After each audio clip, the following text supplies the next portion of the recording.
ਵਾਹਿਗੁਰੂ ਜੀ ਕਾ ਖਾਲਸਾ ਵਾਹਿਗੁਰੂ ਜੀ ਕੀ ਫਤਿਹ। ਜੁਗੋ ਜੁਗ ਅਟਲ ਚਵਰ ਛਤਰ ਤਖਤ ਦੇ ਮਾਲਕ, ਦਸਾਂ ਹੀ ਪਾਤਸ਼ਾਹੀਆਂ ਕੀ ਆਤਮਕ ਜੋਤ, ਧੰਨ ਧੰਨ ਸ੍ਰੀ ਗੁਰੂ ਗ੍ਰੰਥ ਸਾਹਿਬ ਮਹਾਰਾਜ ਜੀ ਦੀ ਪਾਵਨ ਪਵਿੱਤਰ ਹਜ਼ੂਰੀ ਅੰਦਰ,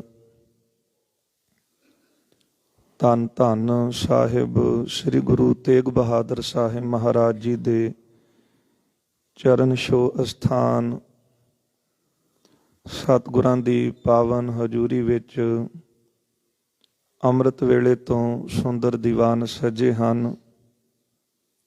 ਸੋਹਣੇ ਆਪ ਸੰਗਤਾਂ ਨੇ ਆਸਾ ਦੀ ਵਾਰ ਦਾ ਕੀਰਤਨ ਅਤੀ ਸਨਮਾਨਯੋਗ ਹਜ਼ੂਰੀ ਰਾਗੀ ਸਿੰਘਾਂ ਪਾਸੋਂ ਸਰਵਣ ਕੀਤਾ ਹੈ। ਆਓ ਗੁਰੂ ਸੰਗਤ ਜੀ, ਜੋ ਸਤਿਗੁਰੂ ਜਗਤ ਗੁਰੂ ਆਪ ਨਾਰਾਇਣ ਕਲਾ ਧਾਰ ਜਗ ਮਹਿ ਪਰਵਰਿਓ, ਨਿਰੰਕਾਰ ਆਕਾਰ ਜੋਤ ਜਗ ਮੰਡਲ ਕਰਿਓ, ਗਿਆਨ ਧਿਆਨ ਕਿਛ ਕਰਮ ਨ ਜਾਣਾ, ਸਾਰ ਨ ਜਾਣਾ ਤੇਰੀ, ਸਭ ਤੇ ਵੱਡਾ ਸਤਿਗੁਰ ਨਾਨਕ ਜਿਨ ਕਲ ਰਾਖੀ ਮੇਰੀ। ਦੀਨ ਦਿਆਲ ਸਤਿਗੁਰੂ ਧੰਨ ਗੁਰੂ ਸ੍ਰੀ ਗੁਰੂ ਨਾਨਕ ਦੇਵ ਪਾਤਸ਼ਾਹ ਮਹਾਰਾਜ ਜੀ ਨੇ ਤੁਰ ਕੇ ਸਾਡੇ ਕਲਯੁਗੀ ਜੀਵਾਂ ਦੇ ਉਧਾਰ ਵਾਸਤੇ ਇਹ ਅੰਮ੍ਰਿਤਮਈ ਇਲਾਹੀ ਦਰਗਾਹੀ ਫਰਮਾਨ ਬਖਸ਼ਿਸ਼ ਕੀਤਾ ਹੈ। ਸੋ ਇਹ ਪਾਵਨ ਮੁਖ ਵਾਕ ਗੁਰ ਸੰਗਤ ਜੀ 951 ਅੰਗ ਤੇ 52 ਅੰਗ ਤੇ ਸ਼ੋਭਤ ਹੈ। ਸੋ ਆਓ ਮਨ ਬਿਰਤੀਆਂ ਗੁਰੂ ਚਰਨਾਂ ਵਿੱਚ ਇਕਾਗਰ ਕਰੀਏ। ਸਤਿਗੁਰੂ ਸਾਹਿਬ ਜੀ ਨੇ ਜੋ ਅੰਮ੍ਰਿਤ ਵੇਲੇ ਪ੍ਰਕਾਸ਼ਮਾਨ ਹੋ ਕੇ ਪਾਵਨ ਮੁਖ ਵਾਕ ਦੀ ਦਾਤ ਸਾਨੂੰ ਬਖਸ਼ਿਸ਼ ਕੀਤੀ ਹੈ, ਇਸ ਪਾਵਨ ਸ਼ਬਦ ਦੀ ਵਿਚਾਰ ਨਾਲ ਜੁੜਨਾ ਕਰੀਏ। ਸਮੁੱਚੀ ਹੀ ਸੰਗਤ ਦਿਓ ਸੀਸ, ਕਰੋ ਰਸਨਾ ਪਵਿੱਤਰ, ਪ੍ਰੇਮ ਸਤਿਕਾਰ ਸਹਿਤ ਲਵਾਓ ਹਾਜ਼ਰੀਆਂ, ਉਚਾਰਨ ਕਰੋ ਜੀ ਸਤਨਾਮ ਸ੍ਰੀ ਵਾਹਿਗੁਰੂ ਸਾਹਿਬ ਜੀ। ਫਿਰ ਕਰੋ ਕਿਰਪਾ, ਉਚਾਰਨ ਕਰੋ ਜੀ ਸਤਨਾਮ ਸ੍ਰੀ ਵਾਹਿਗੁਰੂ ਸਾਹਿਬ ਜੀ। ਵਾਹਿਗੁਰੂ ਸਾਹਿਬ ਜੀ। ਸ਼ਲੋਕ ਮਹਲਾ ਪਹਿਲਾ। ਇਹ ਪਾਵਨ ਮੁਖ ਵਾਕ ਆਰਾਮ ਕਲੀ ਰਾਗ ਦੇ ਅੰਦਰ ਧੰਨ ਗੁਰੂ ਸ੍ਰੀ ਗੁਰੂ ਨਾਨਕ ਦੇਵ ਪਾਤਸ਼ਾਹ ਮਹਾਰਾਜ ਜੀ ਦਾ ਉਚਾਰਨ ਕੀਤਾ ਹੋਇਆ ਪਾਵਨ ਸ਼ਬਦ ਹੈ। ਸਲੋਕ ਜੋ ਸਵੈ ਲੋਕ ਦੀ ਪ੍ਰਾਪਤੀ ਕਰਾਉਣ ਵਾਲਾ ਹੈ। ਮਹੱਲਾ ਪਹਿਲਾ, ਪਹਿਲੇ ਸਤਿਗੁਰਾਂ ਦਾ ਉਚਾਰਨ ਕੀਤਾ ਹੋਇਆ ਇਹ ਪਾਵਨ ਸ਼ਬਦ ਹੈ। ਸੋ ਜਦ ਧੰਨ ਗੁਰੂ ਸ੍ਰੀ ਗੁਰੂ ਨਾਨਕ ਦੇਵ ਪਾਤਸ਼ਾਹ ਮਹਾਰਾਜ ਜਗਤ ਜੀਆਂ ਦੀ ਕਲਿਆਣ ਕਰਦਿਆਂ ਹੋਇਆਂ ਕਰਤਾਰਪੁਰ ਸਾਹਿਬ ਦੀ ਪਾਵਨ ਧਰਤੀ ਤੋਂ ਅਚਲ ਬਟਾਲੇ ਦੀ ਧਰਤੀ ਤੇ ਆਏ ਨੇ। ਭਾਈ ਗੁਰਦਾਸ ਜੀ ਨੇ ਵੀ ਜ਼ਿਕਰ ਕੀਤਾ ਹੈ, ਮੇਲਾ ਸੁਣ ਸ਼ਿਵਰਾਤ ਦਾ ਬਾਬਾ ਅਚਲ ਬਟਾਲੇ ਆਈ। ਉੱਥੇ ਧੰਨ ਗੁਰੂ ਨਾਨਕ ਦੇਵ ਪਾਤਸ਼ਾਹ ਮਹਾਰਾਜ ਜੀ ਦਾ ਸਿੱਧਾਂ ਦੇ ਨਾਲ ਮੇਲ ਹੁੰਦਾ ਹੈ, ਕਿਉਂਕਿ ਸਤਿਗੁਰੂ ਧੰਨ ਗੁਰੂ ਨਾਨਕ ਦੇਵ ਪਾਤਸ਼ਾਹ ਮਹਾਰਾਜ ਜਿੱਥੇ ਧਰਮੀ ਲੋਕ ਧਰਮ ਦੇ ਨਾਮ ਦੇ ਉੱਤੇ ਬਹੁਤ ਵੱਡਾ ਇਕੱਠ ਕਰਕੇ ਬੈਠਦੇ ਨੇ, ਸਤਿਗੁਰੂ ਜੀ ਉੱਥੇ ਉਪਦੇਸ਼ ਦੇਣ ਵਾਸਤੇ ਮਹਾਰਾਜ ਪਹੁੰਚਦੇ ਨੇ।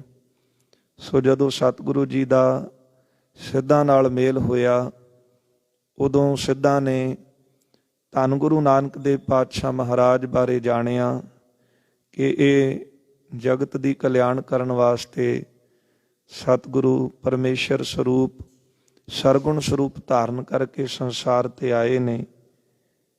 ਤੇ ਉਦੋਂ ਸਿੱਧਾਂ ਨੇ ਮਹਾਰਾਜ ਜੀ ਨੂੰ ਬੇਨਤੀ ਕੀਤੀ ਸੀ, ਸਤਿਗੁਰੂ ਆਪ ਕਿਰਪਾ ਕਰਕੇ ਸਾਨੂੰ ਜਿਹੜੇ ਕਲਯੁਗ ਦੇ ਲੱਛਣ ਨੇ ਉਹ ਦੱਸੋ ਕਿ ਕਲਯੁਗ ਦੇ ਸਮੇਂ ਵਿੱਚ, ਆਉਣ ਵਾਲੇ ਸਮੇਂ ਵਿੱਚ ਕੈਸੀ ਜਿਹੜੀ ਹਾਲਤ ਹੋਵੇਗੀ, ਕੈਸਾ ਸਮਾਂ ਆਵੇਗਾ। ਸਤਿਗੁਰੂ ਧੰਨ ਗੁਰੂ ਨਾਨਕ ਦੇਵ ਪਾਤਸ਼ਾਹ ਮਹਾਰਾਜ ਜੀ ਨੇ ਮਿਹਰ ਦੇ ਘਰ ਵਿੱਚ ਆ ਕੇ ਇਹ ਪਾਵਨ ਸ਼ਬਦ ਉਚਾਰਨ ਕੀਤਾ ਹੈ। ਪ੍ਰਥਾਏ ਸਾਖੀ ਮਹਾਂਪੁਰਖ ਬੋਲਦੇ, ਸਾਜੀ ਸਗਲ ਜਹਾਨੈ। ਸੰਗਤ ਜੀ, ਮਹਾਂਪੁਰਖਾਂ ਦਾ ਬੋਲਣਾ ਕਿਸੇ ਦੇ ਪ੍ਰਥਾਏ ਹੁੰਦਾ ਹੈ, ਪਰ ਉਹ ਉਪਦੇਸ਼ ਸਾਰੇ ਜਗਤ ਵਾਸਤੇ, ਸਾਰੀ ਸੰਸਾਰ ਦੀ ਕਲਿਆਣ ਵਾਸਤੇ ਹੁੰਦਾ ਹੈ। ਸੋ ਇਹ ਪਾਵਨ ਸ਼ਬਦ ਸਤਿਗੁਰਾਂ ਨੇ ਸਾਰਿਆਂ ਨੂੰ ਬਖਸ਼ਿਸ਼ ਕੀਤਾ ਹੈ ਕਿ ਕੈਸਾ ਕਲਯੁਗ ਦੇ ਵਿੱਚ ਭਿਆਨਕ ਸਮਾਂ ਹੈ। ਸੋ ਇਸ ਪਾਵਨ ਸ਼ਬਦ ਦੇ ਵਿੱਚ ਸਤਿਗੁਰਾਂ ਨੇ ਜਿਹੜਾ ਹੈ ਉਹ ਕਾਜ਼ੀਆਂ ਦਾ ਵੀ ਜ਼ਿਕਰ ਕੀਤਾ ਹੈ, ਬ੍ਰਾਹਮਣਾਂ ਦਾ ਵੀ ਜ਼ਿਕਰ ਕੀਤਾ ਹੈ, ਜੋਗੀਆਂ ਦਾ ਵੀ ਜ਼ਿਕਰ ਕੀਤਾ ਹੈ, ਕਿਉਂਕਿ ਇਹੋ ਹੀ ਲੋਕ ਉਸ ਵਕਤ ਧਰਮ ਦੇ ਆਗੂ ਸਨ। ਤੇ ਇਹਦੇ ਵਿੱਚ ਆਪਾਂ ਆਪਣੇ ਆਪ ਨੂੰ ਵੀ ਸ਼ਾਮਲ ਰੱਖੀਏ, ਕਿਉਂਕਿ ਉਦੋਂ ਇਹਨਾਂ ਦੀ ਗਿਣਤੀ ਸੀ, ਇਹ ਧਰਮ ਦੇ ਆਗੂ ਸਨ। ਅੱਜ ਅਸੀਂ ਵੀ ਧਰਮ ਦਾ ਲਿਬਾਸ ਪਾ ਕੇ ਧਰਮੀ ਹੋਣ ਦਾ ਦਾਅਵਾ ਤਾਂ ਕਰਦੇ ਹਾਂ, ਪਰ ਗੁਰਦੇਵ ਨੇ ਇਸ ਪਾਵਨ ਸ਼ਬਦ ਅੰਦਰ ਦਰਸਾਇਆ ਹੈ ਕਿ ਸ਼ੁਭ ਕਰਮਾਂ ਤੋਂ ਬਿਨਾਂ, ਸ਼ੁਭ ਕਰਨੀ ਤੋਂ ਬਿਨਾਂ, ਕੇਵਲ ਪਹਿਰਾਵੇ ਨਾਲ, ਕੇਵਲ ਇਹ ਕਹਿਣਾ ਕਿ ਮੈਂ ਹਿੰਦੂ ਹਾਂ, ਮੈਂ ਮੁਸਲਮਾਨ ਹਾਂ, ਮੈਂ ਜੋਗੀ ਹਾਂ, ਜਾਂ ਆਪਾਂ ਜਿਸ ਤਰ੍ਹਾਂ ਕਹਿ ਲੈਂਦੇ ਹਾਂ ਕਿ ਆਪਾਂ ਸਿੱਖ ਹਾਂ। ਸੋ ਇਹ ਗੱਲ ਕਹਿਣ ਦੇ ਨਾਲ ਉਹ ਦਰਗਾਹ ਦੇ ਵਿੱਚ ਥਾਂ ਨਹੀਂ ਮਿਲਣੀ ਜਿੰਨਾ ਚਿਰ ਸ਼ੁਭ ਕਰਮ ਨਹੀਂ, ਸ਼ੁਭ ਕਰਨੀ ਨਹੀਂ, ਸ਼ੁਭ ਅਮਲਾਂ ਬਾਝੋਂ ਦੋਨੋਂ ਰੋਈ। ਕਰਨੀ ਤੋਂ ਬਿਨਾਂ, ਚੰਗੇ ਅਮਲਾਂ ਤੋਂ ਬਿਨਾਂ ਸੋ ਦਰਗਾਹ ਦੇ ਵਿੱਚ ਵੀ ਥਾਂ ਨਹੀਂ ਮਿਲਦੀ। ਜੋ ਕਰਮ ਕੀਤੇ ਨੇ ਉਹਨਾਂ ਦੀ ਜਿਹੜੀ ਲੇਖਾ ਜੋਖਾ ਹੈ, ਹਿਸਾਬ ਹੈ, ਸੋ ਉਹ ਦੇਣਾ ਹੀ ਪੈਂਦਾ ਹੈ। ਆਓ ਜਿਸ ਤਰ੍ਹਾਂ ਸਤਿਗੁਰੂ ਜੀ ਇਸ ਪਾਵਨ ਸ਼ਬਦ ਅੰਦਰ ਬਖਸ਼ਿਸ਼ ਕਰ ਰਹੇ ਨੇ, ਅੱਗੇ ਸਰਵਣ ਕਰੀਏ ਜੀ। ਸਤੀ ਪਾਪ ਕਰ ਸਤ ਕਮਾਹੇ। ਸਤਿਗੁਰੂ ਬਖਸ਼ਿਸ਼ ਕਰਦੇ ਹਨ ਕਿ ਇੱਕ ਉਹ ਧਰਮੀ ਬੰਦਾ ਆਪਣਾ ਧਰਮ ਦਾ ਲਿਬਾਸ ਦਿਖਾਉਂਦਾ ਹੈ, ਆਪਣੇ ਆਪ ਨੂੰ ਸਤੀ ਕਹਿੰਦਾ ਹੈ ਕਿ ਮੈਂ, ਕਈ ਤਾਂ ਇੱਥੋਂ ਤੱਕ ਕਿ ਆਪਣੇ ਆਪ ਨੂੰ ਪਰਮਾਤਮਾ ਹੀ ਕਹਾਉਣ ਲੱਗ ਪੈਂਦੇ ਨੇ ਕਿ ਅਸੀਂ ਵੀ ਰੱਬ ਹਾਂ, ਪਰਮਾਤਮਾ ਹਾਂ। ਤੇ ਫਿਰ ਪਾਪ ਕਮਾਹੇ, ਤੇ ਪਾਪ ਕਰਦੇ ਹਨ ਤੇ ਸਤ ਕਮਾਹੇ। ਪਾਪ ਨੂੰ ਕਮਾ ਕੇ ਕਹਾਉਂਦੇ ਨੇ ਕਿ ਅਸੀਂ ਸਤਵਾਦੀ ਹਾਂ। ਸੋ ਜਦ ਧੰਨ ਗੁਰੂ ਨਾਨਕ ਦੇਵ ਪਾਤਸ਼ਾਹ ਜੀ ਨੌਸ਼ਹਿਰੇ ਦੀ ਧਰਤੀ ਤੇ ਗਏ ਨੇ ਨਾ ਸੰਗਤ ਜੀ, ਉੱਥੇ ਇੱਕ ਸ਼ਹੁ ਸੁਹਾਗਣ ਸੀ, ਉਹਨੇ ਲਿਬਾਸ ਧਰਮੀਆਂ ਵਾਲਾ ਪਾਇਆ ਸੀ ਤੇ ਆਪਣੇ ਆਪ ਦੇ ਸਰੀਰ ਦੇ ਉੱਤੇ ਇਸਤਰੀਆਂ ਵਾਲੇ ਲਿਬਾਸ ਧਾਰਨ ਕੀਤੇ ਸਨ। ਸੋ ਆਪਣੇ ਆਪ ਨੂੰ ਕਹਾਉਂਦਾ ਸੀ ਕਿ ਮੈਂ ਉਸ ਸਾਹੂ ਪਰਮਾਤਮਾ ਦੀ ਸੁਹਾਗਣ ਹਾਂ। ਤੇ ਧੰਨ ਗੁਰੂ ਨਾਨਕ ਦੇਵ ਪਾਤਸ਼ਾਹ ਨੌਸ਼ਹਿਰੇ ਗਏ ਨੇ ਤੇ ਮਹਾਰਾਜ ਜੀ ਨੇ ਇਹਦੇ ਚੇਲਿਆਂ ਨੂੰ ਕਿਹਾ ਕਿ ਅਸੀਂ ਸਾਹੂ ਸੁਹਾਗਣ ਨੂੰ ਮਿਲਣਾ ਹੈ। ਉਸ ਵਕਤ ਉੱਥੇ ਬਹੁਤ ਵੱਡਾ ਮੇਲਾ ਭਰਿਆ ਹੋਇਆ ਸੀ। ਸਤਿਗੁਰੂ ਜੀ ਮਿਹਰ ਦੇ ਘਰ ਵਿੱਚ ਆਏ, ਉਹਦਾ ਉਧਾਰ ਕਰਨ ਵਾਸਤੇ ਉੱਥੇ ਗਏ ਨੇ ਕਿ ਇਹਨੇ ਪਾਇਆ ਤੇ ਲਿਬਾਸ ਹੈ, ਪਰਮਾਤਮਾ ਦੀ ਸੁਹਾਗਣ ਬਣੀ ਹੈ, ਪਰ ਇਹਨੂੰ ਸੁਹਾਗਣਾ ਵਾਲੇ ਕਰਮ ਦੱਸ ਦਈਏ ਕਿ ਸੁਹਾਗਣਾ ਵਾਲੇ ਕਰਮ ਕੀ ਹੁੰਦੇ ਨੇ। ਤੇ ਜਦੋਂ ਸਤਿਗੁਰੂ ਜੀ ਨੇ ਇਹਦੇ ਚੇਲਿਆਂ ਨੂੰ ਕਿਹਾ ਕਿ ਅਸੀਂ ਸਹੁ ਸੁਹਾਗਣ ਨੂੰ ਮਿਲਣਾ ਹੈ, ਤੇ ਸਹੁ ਸੁਹਾਗਣ ਨੇ ਅੰਦਰੋਂ ਮਿਲਣ ਤੋਂ ਇਨਕਾਰ ਕਰ ਦਿੱਤਾ, ਸੁਨੇਹਾ ਭੇਜ ਦਿੱਤਾ ਕਿ ਅੱਜ ਮੈਨੂੰ ਉਸ ਸਹੁੰ ਦੀ ਪ੍ਰਾਪਤੀ ਹੋਣੀ ਹੈ, ਇਸ ਲਈ ਮੈਂ ਮਿਲ ਨਹੀਂ ਸਕਦਾ। ਤੇ ਚੇਲਿਆਂ ਨੇ ਆ ਕੇ ਮਹਾਰਾਜ ਜੀ ਨੂੰ ਇਹ ਜਵਾਬ ਦੇ ਦਿੱਤਾ। ਧੰਨ ਗੁਰੂ ਨਾਨਕ ਦੇਵ ਪਾਤਸ਼ਾਹ ਮਹਾਰਾਜ ਭਾਈ ਮਰਦਾਨੇ ਨੂੰ ਕਹਿੰਦੇ ਨੇ, ਮਰਦਾਨਿਆਂ, ਅਸੀਂ ਤਾਂ ਇਹਦਾ ਉਧਾਰ ਕਰਨ ਵਾਸਤੇ ਆਏ ਸੀ, ਚਲੋ ਜਿੱਦਾਂ ਕਰਤਾਰ ਦੀ ਰਜਾ। ਸਤਿਗੁਰੂ ਉੱਥੋਂ ਚਲੇ ਜਾਂਦੇ ਨੇ। ਉੱਥੇ ਬਹੁਤ ਵੱਡਾ ਮੇਲਾ ਭਰਿਆ ਸੀ ਤੇ ਦੋ ਜੁੱਟਾਂ ਦੇ ਵਿੱਚ ਆਪਸੀ ਝਗੜਾ ਹੋਣ ਕਰਕੇ ਜਦੋਂ ਧੱਕਾ ਮੁੱਕੀ ਹੋਣ ਲੱਗੀ ਤੇ ਜਿਸ ਡੇਰੇ ਵਿੱਚ ਇਹ ਬੈਠਾ ਸੀ ਸਹੁ ਸੁਹਾਗਣ, ਕਿਸੇ ਨੌਜਵਾਨ ਨੂੰ ਧੱਕਾ ਵੱਜਾ, ਉਹ ਦਰਵਾਜ਼ੇ ਨੂੰ ਵੱਜਦਾ ਹੈ ਤੇ ਦਰਵਾਜ਼ਾ ਖੁੱਲ ਜਾਂਦਾ ਹੈ। ਅੰਦਰ ਕੀ ਦੇਖਦੇ ਨੇ, ਜਿਹੜਾ ਸਹੁ ਸੁਹਾਗਣ ਆਪਣੇ ਆਪ ਨੂੰ ਰੱਬ ਦੀ ਸੁਹਾਗਣ ਕਹਾਉਂਦਾ ਸੀ, ਆਪਣੇ ਆਪ ਦੇ ਉੱਤੇ ਲਿਬਾਸ ਜਿਹੜੇ ਸਨ ਔਰਤਾਂ ਵਾਲੇ ਪਾ ਕੇ ਕਹਿੰਦਾ ਸੀ ਮੈਨੂੰ ਅੱਜ ਸਹੁ ਰੱਬ ਦੀ ਪ੍ਰਾਪਤੀ ਹੋਣੀ ਹੈ, ਮੈਂ ਭਗਤੀ ਕਰਕੇ ਉਹਦੀ ਸੇਜਾ ਮੰਨਣ ਜਾ ਰਿਹਾ। ਪਰ ਜਦੋਂ ਦਰਵਾਜ਼ਾ ਖੋਲ੍ਹਿਆ ਤੇ ਇਹਦਾ ਪਾਜ ਉਗੜ ਗਿਆ। ਅੰਦਰ ਇਹ ਕੁਕਰਮ ਪਿਆ ਕਰਦਾ ਸੀ। ਧੰਨ ਗੁਰੂ ਨਾਨਕ ਦੇਵ ਪਾਤਸ਼ਾਹ ਮਹਾਰਾਜ ਤਾਂ ਉੱਥੋਂ ਚਲੇ ਜਾਂਦੇ ਨੇ, ਪਰ ਜਦੋਂ ਲੋਕਾਂ ਨੇ ਇਹਨੂੰ ਕੁਕਰਮ ਕਰਦਿਆਂ ਦੇਖਿਆ, ਜਿਹੜੇ ਲੋਕ ਇਸ ਦੇ ਪੈਰੀ ਪੈਂਦੇ ਸਨ, ਇਹਦੀ ਪੂਜਾ ਕਰਦੇ ਸਨ, ਅੱਜ ਉਹ ਪਾਜ ਉਗੜਿਆ। ਅੱਜ ਆਪਸੀ ਲੜਾਈ ਛੱਡ ਕੇ ਲੋਕ ਇਹਨੂੰ ਕੁੱਟਣ ਲੱਗ ਪਏ ਨੇ, ਇਹਨੂੰ ਮਾਰਨ ਲੱਗ ਪਏ ਨੇ। ਬਹੁਤ ਕੁੱਟਿਆ, ਬਹੁਤ ਮਾਰਿਆ, ਇਹਦਾ ਮੂੰਹ ਕਾਲਾ ਕਰਕੇ ਤੇ ਇਸ ਦਾ ਨਗਰ ਦੇ ਵਿੱਚ ਜਲੂਸ ਕੱਢਿਆ ਹੈ। ਧੰਨ ਗੁਰੂ ਨਾਨਕ ਦੇਵ ਪਾਤਸ਼ਾਹ ਮਹਾਰਾਜ 1 ਸਾਲ ਬਾਅਦ ਫਿਰ ਉਸੇ ਨਗਰ ਵਿੱਚ ਆਉਂਦੇ ਨੇ, ਇੱਕ ਬਿਰਧ ਮਾਈ ਦੇ ਪ੍ਰੇਮ ਦੇ ਖਿੱਚੇ ਹੋਏ। ਜਦੋਂ ਸਤਿਗੁਰੂ ਉਸ ਨਗਰ ਵਿੱਚ ਪਹੁੰਚਦੇ ਨੇ ਤੇ ਇੱਕ ਪਿੰਗਲਾ ਜਿਹੜਾ ਹੈ ਸੋ ਮਹਾਰਾਜ ਦੀ ਸ਼ਰਨ ਵਿੱਚ ਆਉਂਦਾ ਹੈ। ਸਤਿਗੁਰੂ ਉਹਨੂੰ ਤੰਦਰੁਸਤੀ ਬਖਸ਼ਦੇ ਨੇ ਤੇ ਮਹਾਰਾਜ ਜੀ ਨੇ ਮਾਈ ਨੂੰ ਪੁੱਛਿਆ ਹੈ। ਸਤਿਗੁਰੂ ਕਹਿਣ ਲੱਗੇ, ਮਾਈ ਇੱਥੇ ਇੱਕ ਸਹੁ ਸੁਹਾਗਣ ਸੀ। ਤੇ ਮਾਤਾ ਦੱਸਣ ਲੱਗੀ, ਸਤਿਗੁਰੂ ਮਹਾਰਾਜ ਉਹ ਤਾਂ ਕੁਕਰਮੀ ਸੀ, ਉਹਦਾ ਪਾਜ ਉਗੜਿਆ, ਨਗਰ ਵਾਲਿਆਂ ਨੇ ਉਸ ਨੂੰ ਬਹੁਤ ਮਾਰਿਆ, ਮੂੰਹ ਕਾਲਾ ਕਰਕੇ ਉਸ ਦਾ ਜਲੂਸ ਕੱਢਿਆ। ਸਤਿਗੁਰੂ ਤਾਂ ਫੇਰ ਕਿਰਪਾਲੂ ਨੇ, ਕਿਉਂਕਿ ਐਸੇ ਗੁਰ ਕਉ ਬਲ ਬਲ ਜਾਈਐ, ਆਪ ਮੁਕਤ ਮੋਹਿ ਤਰ। ਸਤਿਗੁਰੂ ਗੁਰੂ ਨਾਨਕ ਸਾਹਿਬ ਦਾ ਦਰਬਾਰ ਐਸਾ ਹੈ, ਕਿਉਂਕਿ ਦੁਨੀਆ ਦੇ ਤਮਾਮ ਦਰ ਦੇਖ ਲਈਏ, ਜੇ ਕੋਈ ਖੋਟਾ ਸਿੱਕਾ ਲੈ ਕੇ ਆਉਂਦਾ ਹੈ ਤੇ ਉਹਦਾ ਸਿੱਕਾ ਬਾਹਰ ਸੁੱਟਿਆ ਜਾਂਦਾ ਹੈ, ਖੋਟਿਆਂ ਨੂੰ ਧੱਕੇ ਵੱਜਦੇ ਨੇ। ਪਰ ਗੁਰੂ ਦਾ ਦਰ ਐਸਾ ਹੈ, ਸਤਿਗੁਰ ਖੋਟਿਓਂ ਖਰੇ ਕਰੇ। ਗੁਰੂ ਤਾਂ ਆਇਆ ਹੀ ਖੋਟਿਆਂ ਨੂੰ ਖਰੇ ਕਰਨ ਵਾਸਤੇ ਹੈ। ਜਦੋਂ ਸਤਿਗੁਰਾਂ ਨੂੰ ਪਤਾ ਲੱਗਾ, ਮਹਾਰਾਜ ਨੇ ਉਹ ਪਿੰਗਲੇ ਨੂੰ ਤੰਦਰੁਸਤ ਕੀਤਾ। ਉਹ ਪਿੰਗਲਾ ਸ਼ੁਕਰ ਕਰਦਾ। ਜਦੋਂ ਉੱਥੋਂ ਚੱਲਿਆ, ਮਹਾਰਾਜ ਕਹਿਣ ਲੱਗੇ, ਬਾਹਰ ਜਾ ਕੇ ਇਹੋ ਕਹੀਂ, ਜੇ ਕੋਈ ਪੁੱਛੇਗਾ ਕਿ ਕਿਸ ਤਰ੍ਹਾਂ ਠੀਕ ਹੋਇਆ ਤੇ ਤੂੰ ਕਹੀਂ ਸਹੁ ਸੁਹਾਗਣ ਨੇ ਠੀਕ ਕੀਤਾ ਹੈ। ਇਹਨੇ ਨਗਰ ਵਿੱਚ ਇਸੇ ਤਰ੍ਹਾਂ ਕਹਿਣਾ ਸ਼ੁਰੂ ਕੀਤਾ। ਜਿਹੜੇ ਲੋਕ ਉਸ ਨੂੰ ਗਾਲਾਂ ਕੱਢਦੇ ਸਨ, ਉਹਦੀ ਨਿਰਾਦਰੀ ਕਰਦੇ ਸਨ, ਫਿਰ ਲੋਕ ਜਾ ਕੇ ਉਹਨੂੰ ਮਿਲਣ ਲੱਗੇ। ਹੁਣ ਸਹੁ ਸੁਹਾਗਣ ਨੂੰ ਪਤਾ ਸੀ, ਬੰਦਾ ਦੁਨੀਆ ਵਿੱਚ ਭਾਵੇਂ ਕਿੰਨਾ ਵੀ ਦਿਖਾਵਾ ਕਰ ਲਵੇ, ਪਰ ਆਪਣਾ ਹਿਰਦਾ ਤੇ ਜਾਣਦਾ ਹੈ ਨਾ ਕਿ ਮੇਰੇ ਅੰਦਰ ਕਿੰਨੇ ਕੁ ਕਰਮ ਨੇ, ਮੈਂ ਕਿਹੜੇ ਕਿਹੜੇ ਮਾੜੇ ਕਰਮ ਕੀਤੇ ਨੇ। ਸੋ ਮਾਲਕ ਕਿਰਪਾ ਕਰੇ ਤਾਂ ਪਾਜ ਬਚਿਆ ਰਵੇ, ਉਹਦੀ ਪੱਤ ਢੱਕੀ ਰਵੇ। ਤੇ ਜਦੋਂ ਸਹੁ ਸੁਹਾਗਣ ਨੂੰ ਪਤਾ ਲੱਗਾ, ਉਹਨੇ ਫਿਰ ਉਸ ਲੰਗੜੇ ਨੂੰ ਜਾ ਕੇ ਪੁੱਛਿਆ ਜਿਹੜਾ ਠੀਕ ਹੋਇਆ ਸੀ। ਕਹਿਣ ਲੱਗਾ, ਸੱਚੋ ਸੱਚ ਦੱਸ ਕਿ ਤੈਨੂੰ ਇਹ ਤੰਦਰੁਸਤੀ ਮਿਲੀ ਕਿੱਥੋਂ ਹੈ। ਉਹਨੇ ਦੱਸਿਆ ਕਿ ਉਹ ਬਿਰਧ ਮਾਈ ਦੇ ਘਰ ਧੰਨ ਗੁਰੂ ਨਾਨਕ ਦੇਵ ਪਾਤਸ਼ਾਹ ਮਹਾਰਾਜ ਆਏ ਨੇ। ਸਹੁ ਸੁਹਾਗਣ ਉਸੇ ਵੇਲੇ ਸਮਝ ਗਿਆ, ਇਹ ਤਾਂ ਉਹ ਸਤਿਗੁਰੂ ਨੇ ਜਿਹੜੇ 1 ਸਾਲ ਪਹਿਲਾਂ ਮੇਰੇ ਉਧਾਰ ਵਾਸਤੇ ਇੱਥੇ ਆਏ ਸੀ। ਮੰਦੇ ਭਾਗ ਹੋਣ ਕਰਕੇ ਮੈਂ ਉਦੋਂ ਮਿਲਿਆ ਨਹੀਂ, ਜੇ ਮੈਂ ਉਦੋਂ ਮਿਲ ਲੈਂਦਾ ਤੇ ਮੇਰੀ ਪੱਤ ਰਹਿ ਜਾਂਦੀ। ਚਲੋ ਇਹ ਚੱਲਿਆ, ਗੁਰੂ ਨਾਨਕ ਸਾਹਿਬ ਮਹਾਰਾਜ ਕੋਲ ਆ ਕੇ ਮਿਲਿਆ ਹੈ। ਸਤਿਗੁਰਾਂ ਦੇ ਚਰਨੀ ਪਿਆ, ਆਪਣੀ ਭੁੱਲ ਬਖਸ਼ਾਈ ਹੈ। ਸਤਿਗੁਰੂ ਮੈਂ ਭੁੱਲਣਹਾਰ ਹਾਂ, ਮੈਂ ਬੜਾ ਮੰਦ ਕਰਮੀ ਹਾਂ।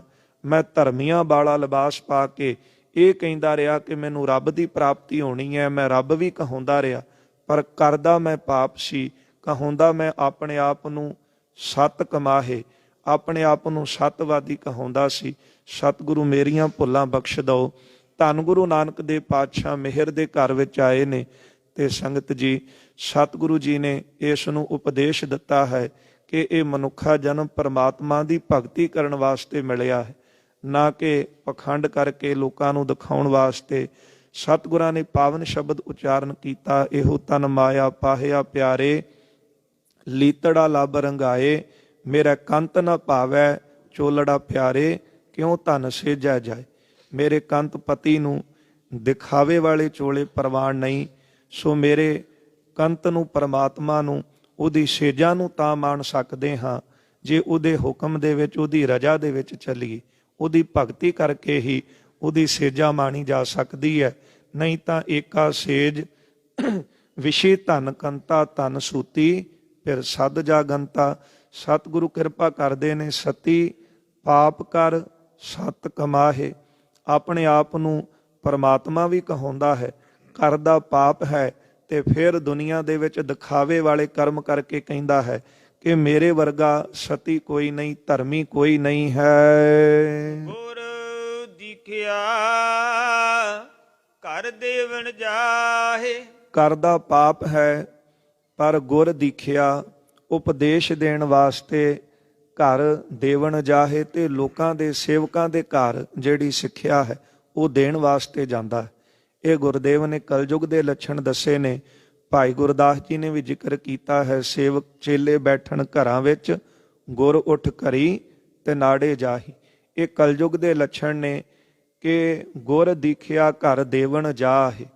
ਗੁਰ ਦੀਖਿਆ ਦੇਣ ਵਾਸਤੇ ਆਪਣੀ ਕਮਾਈ ਕੋਈ ਨਹੀਂ, ਆਪ ਕੁਝ ਕਮਾਇਆ ਨਹੀਂ, ਚੰਗਾ ਆਚਰਣ ਬਣਾਇਆ ਨਹੀਂ, ਆਪਣੇ ਆਪ ਨੂੰ ਪਰਮਾਤਮਾ ਕਹਾਉਂਦਾ, ਕਰਦਾ ਪਾਪ ਹੈ ਤੇ ਦੂਜਿਆਂ ਨੂੰ ਦੀਖਿਆ ਸਿੱਖਿਆ ਦੇਣ ਵਾਸਤੇ ਉਹਦੇ ਘਰ ਵਿੱਚ ਜਾਂਦਾ ਹੈ। ਇਸਤਰੀ ਪੁਰਖੈ ਖਟਿਐ ਭਾਓ, ਸਤਿਗੁਰੂ ਜੀ ਕਿਰਪਾ ਕਰਦੇ ਨੇ।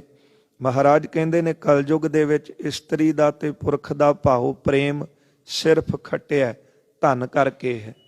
ਭਾਈ ਗੁਰਦਾਸ ਜੀ ਨੇ ਵੀ ਜ਼ਿਕਰ ਕੀਤਾ ਹੈ, ਇਸਤਰੀ ਪੁਰਖ ਹੈ ਦਾਮ ਹਿਤ, ਭਾਵੇਂ ਆਏ ਕਿਥਾਊ ਜਾਈ। ਕੋਈ ਪਤਾ ਨਹੀਂ ਕੋਈ ਕਿੱਧਰੋਂ ਆ ਰਿਹਾ ਕਿੱਧਰ ਜਾ ਰਿਹਾ ਹੈ।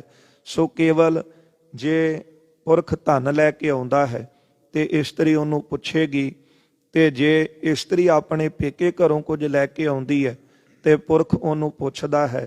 ਮਹਾਰਾਜ ਕਹਿੰਦੇ ਨੇ ਇਸਤਰੀ ਪੁਰਖ ਹੈ ਖਟਿਆ ਭਾਉ। ਇਸਤਰੀ ਦਾ ਪੁਰਖ ਦਾ ਭਾਉ ਪ੍ਰੇਮ ਸਿਰਫ ਖਟਿਆ ਧਨ ਕਰਕੇ ਹੈ। ਭਾਵੇਂ ਆਵੋ ਭਾਵੇਂ ਜਾਓ, ਭਾਵੇਂ ਕੋਈ ਕਿਤੋਂ ਆਵੇ ਭਾਵੇਂ ਕਿਤੇ ਜਾਵੇ, ਕੋਈ ਕਿਸੇ ਨਾਲ ਕੁਝ ਲੈਣ ਦੇਣ ਨਹੀਂ। ਹਾਂ, ਕੇਵਲ ਧਨ ਦੇ ਨਾਲ ਹੀ ਭਾਉ ਪ੍ਰੇਮ ਹੈ। ਇਹ ਕਲਯੁਗ ਦੇ ਲੱਛਣ ਹਨ। ਸਾਸਤ ਵੇਦ ਨ ਮਾਨੈ ਕੋਏ, ਗੁਰੂ ਕਿਰਪਾ ਕਰਦੇ ਨੇ। ਮਹਾਰਾਜ ਕਹਿੰਦੇ ਬ੍ਰਾਹਮਣ ਦੀ ਹਾਲਤ ਵੀ ਐਸੀ ਹੋ ਗਈ, ਸ਼ਾਸਤਰ ਕੀ ਕਹਿੰਦੇ ਨੇ, ਵੇਦ ਕੀ ਕਹਿੰਦੇ ਹਨ, ਨਾ ਮਾਨੈ ਕੋਏ, ਉਹਨਾਂ ਵੱਲ ਦੇਖਦਾ ਹੀ ਨਹੀਂ। ਕਿਉਂਕਿ ਸਿਮਰਤ ਵੇਦ ਪੁਰਾਣ ਪੁਕਾਰਨ ਪੋਥੀਆਂ, ਨਾਮ ਬਿਨਾ ਸਭ ਕੂੜ ਗਾਲੀ ਹੋਸ਼ੀਆਂ। ਨਾ 27 ਸਿਮਰਤੀਆਂ, ਨਾ 6 ਸ਼ਾਸਤਰ, ਨਾ 4 ਵੇਦ, ਇਹਨਾਂ ਨੂੰ ਕੌਣ ਪੜ੍ਹ ਰਿਹਾ ਜੀ?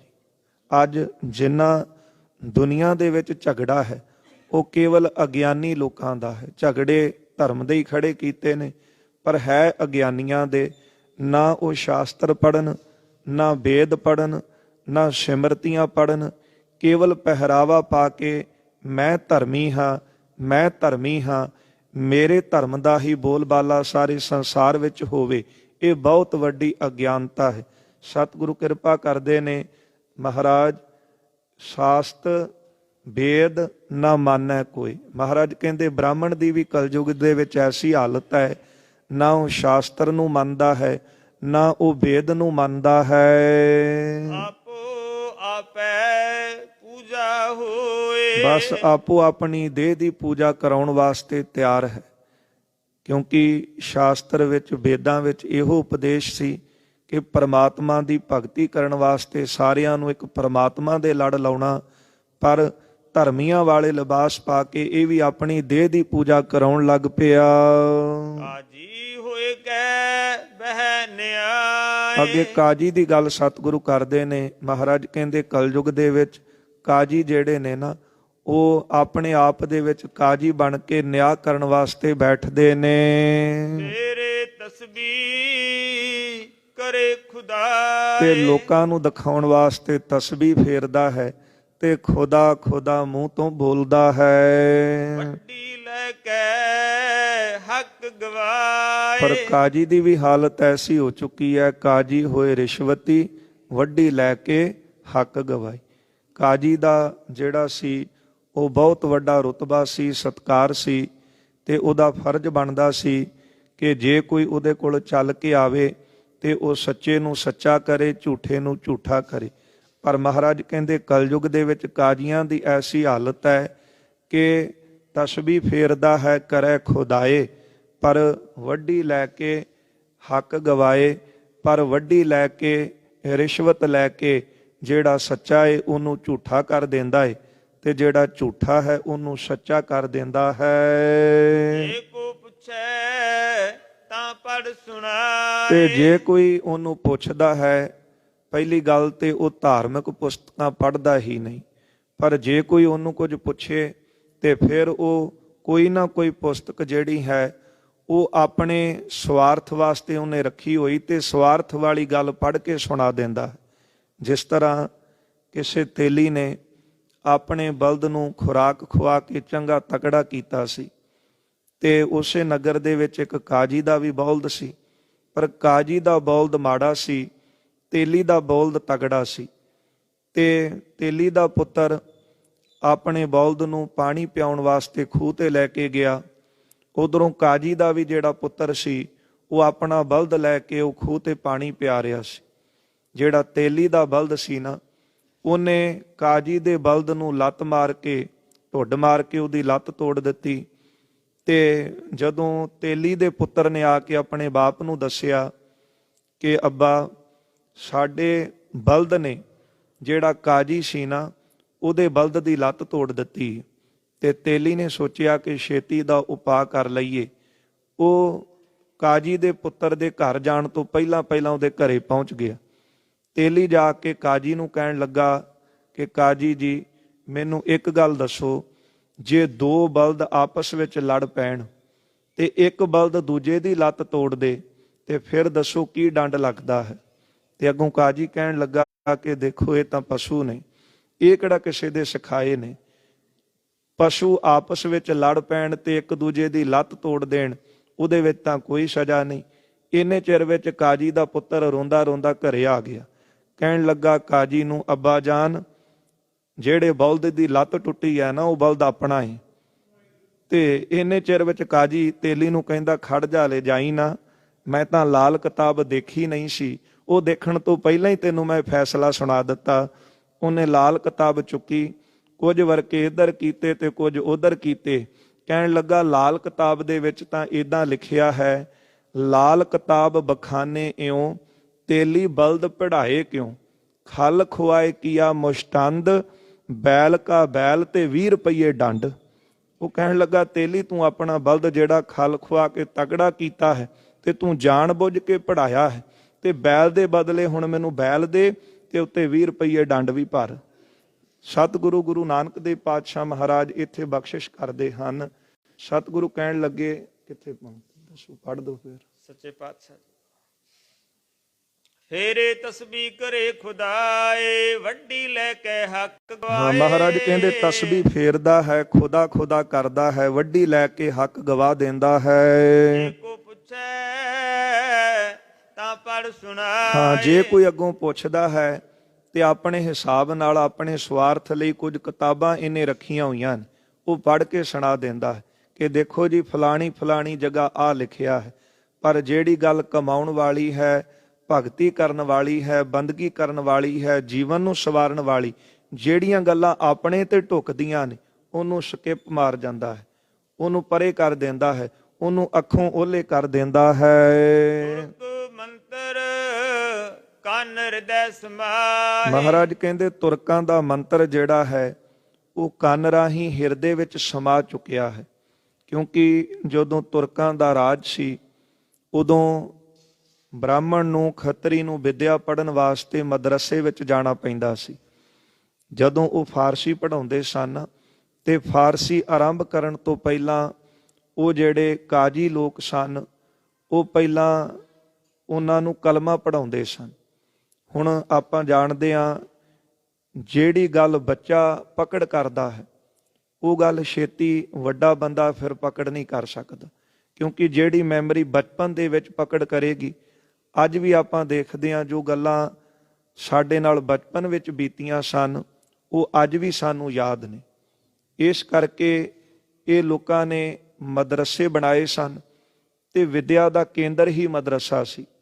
ਹੁਣ ਵਿੱਦਿਆ ਪੜ੍ਹਨ ਵਾਸਤੇ ਮਦਰਸੇ ਜਾਣਾ, ਤੇ ਜਿਹੜੇ ਕਾਜੀ ਲੋਕ ਸਨ ਉਹ ਮੰਤਰ ਆਪਣੇ ਪੜ੍ਹ ਕੇ ਜਿਹੜੀਆਂ ਆਪਣੀਆਂ ਕਲਮਾਂ ਰੋਜ਼ ਪੜ੍ਹਾਉਂਦੇ ਸਨ, ਤੇ ਬੱਚਾ ਜਿਹੜਾ ਸੀ ਉਹ ਆਪਣੇ ਹਿਰਦੇ ਵਿੱਚ ਹੀ ਉਹਨਾਂ ਕਲਮਾਂ ਨੂੰ ਵਸਾ ਲੈਂਦਾ ਸੀ।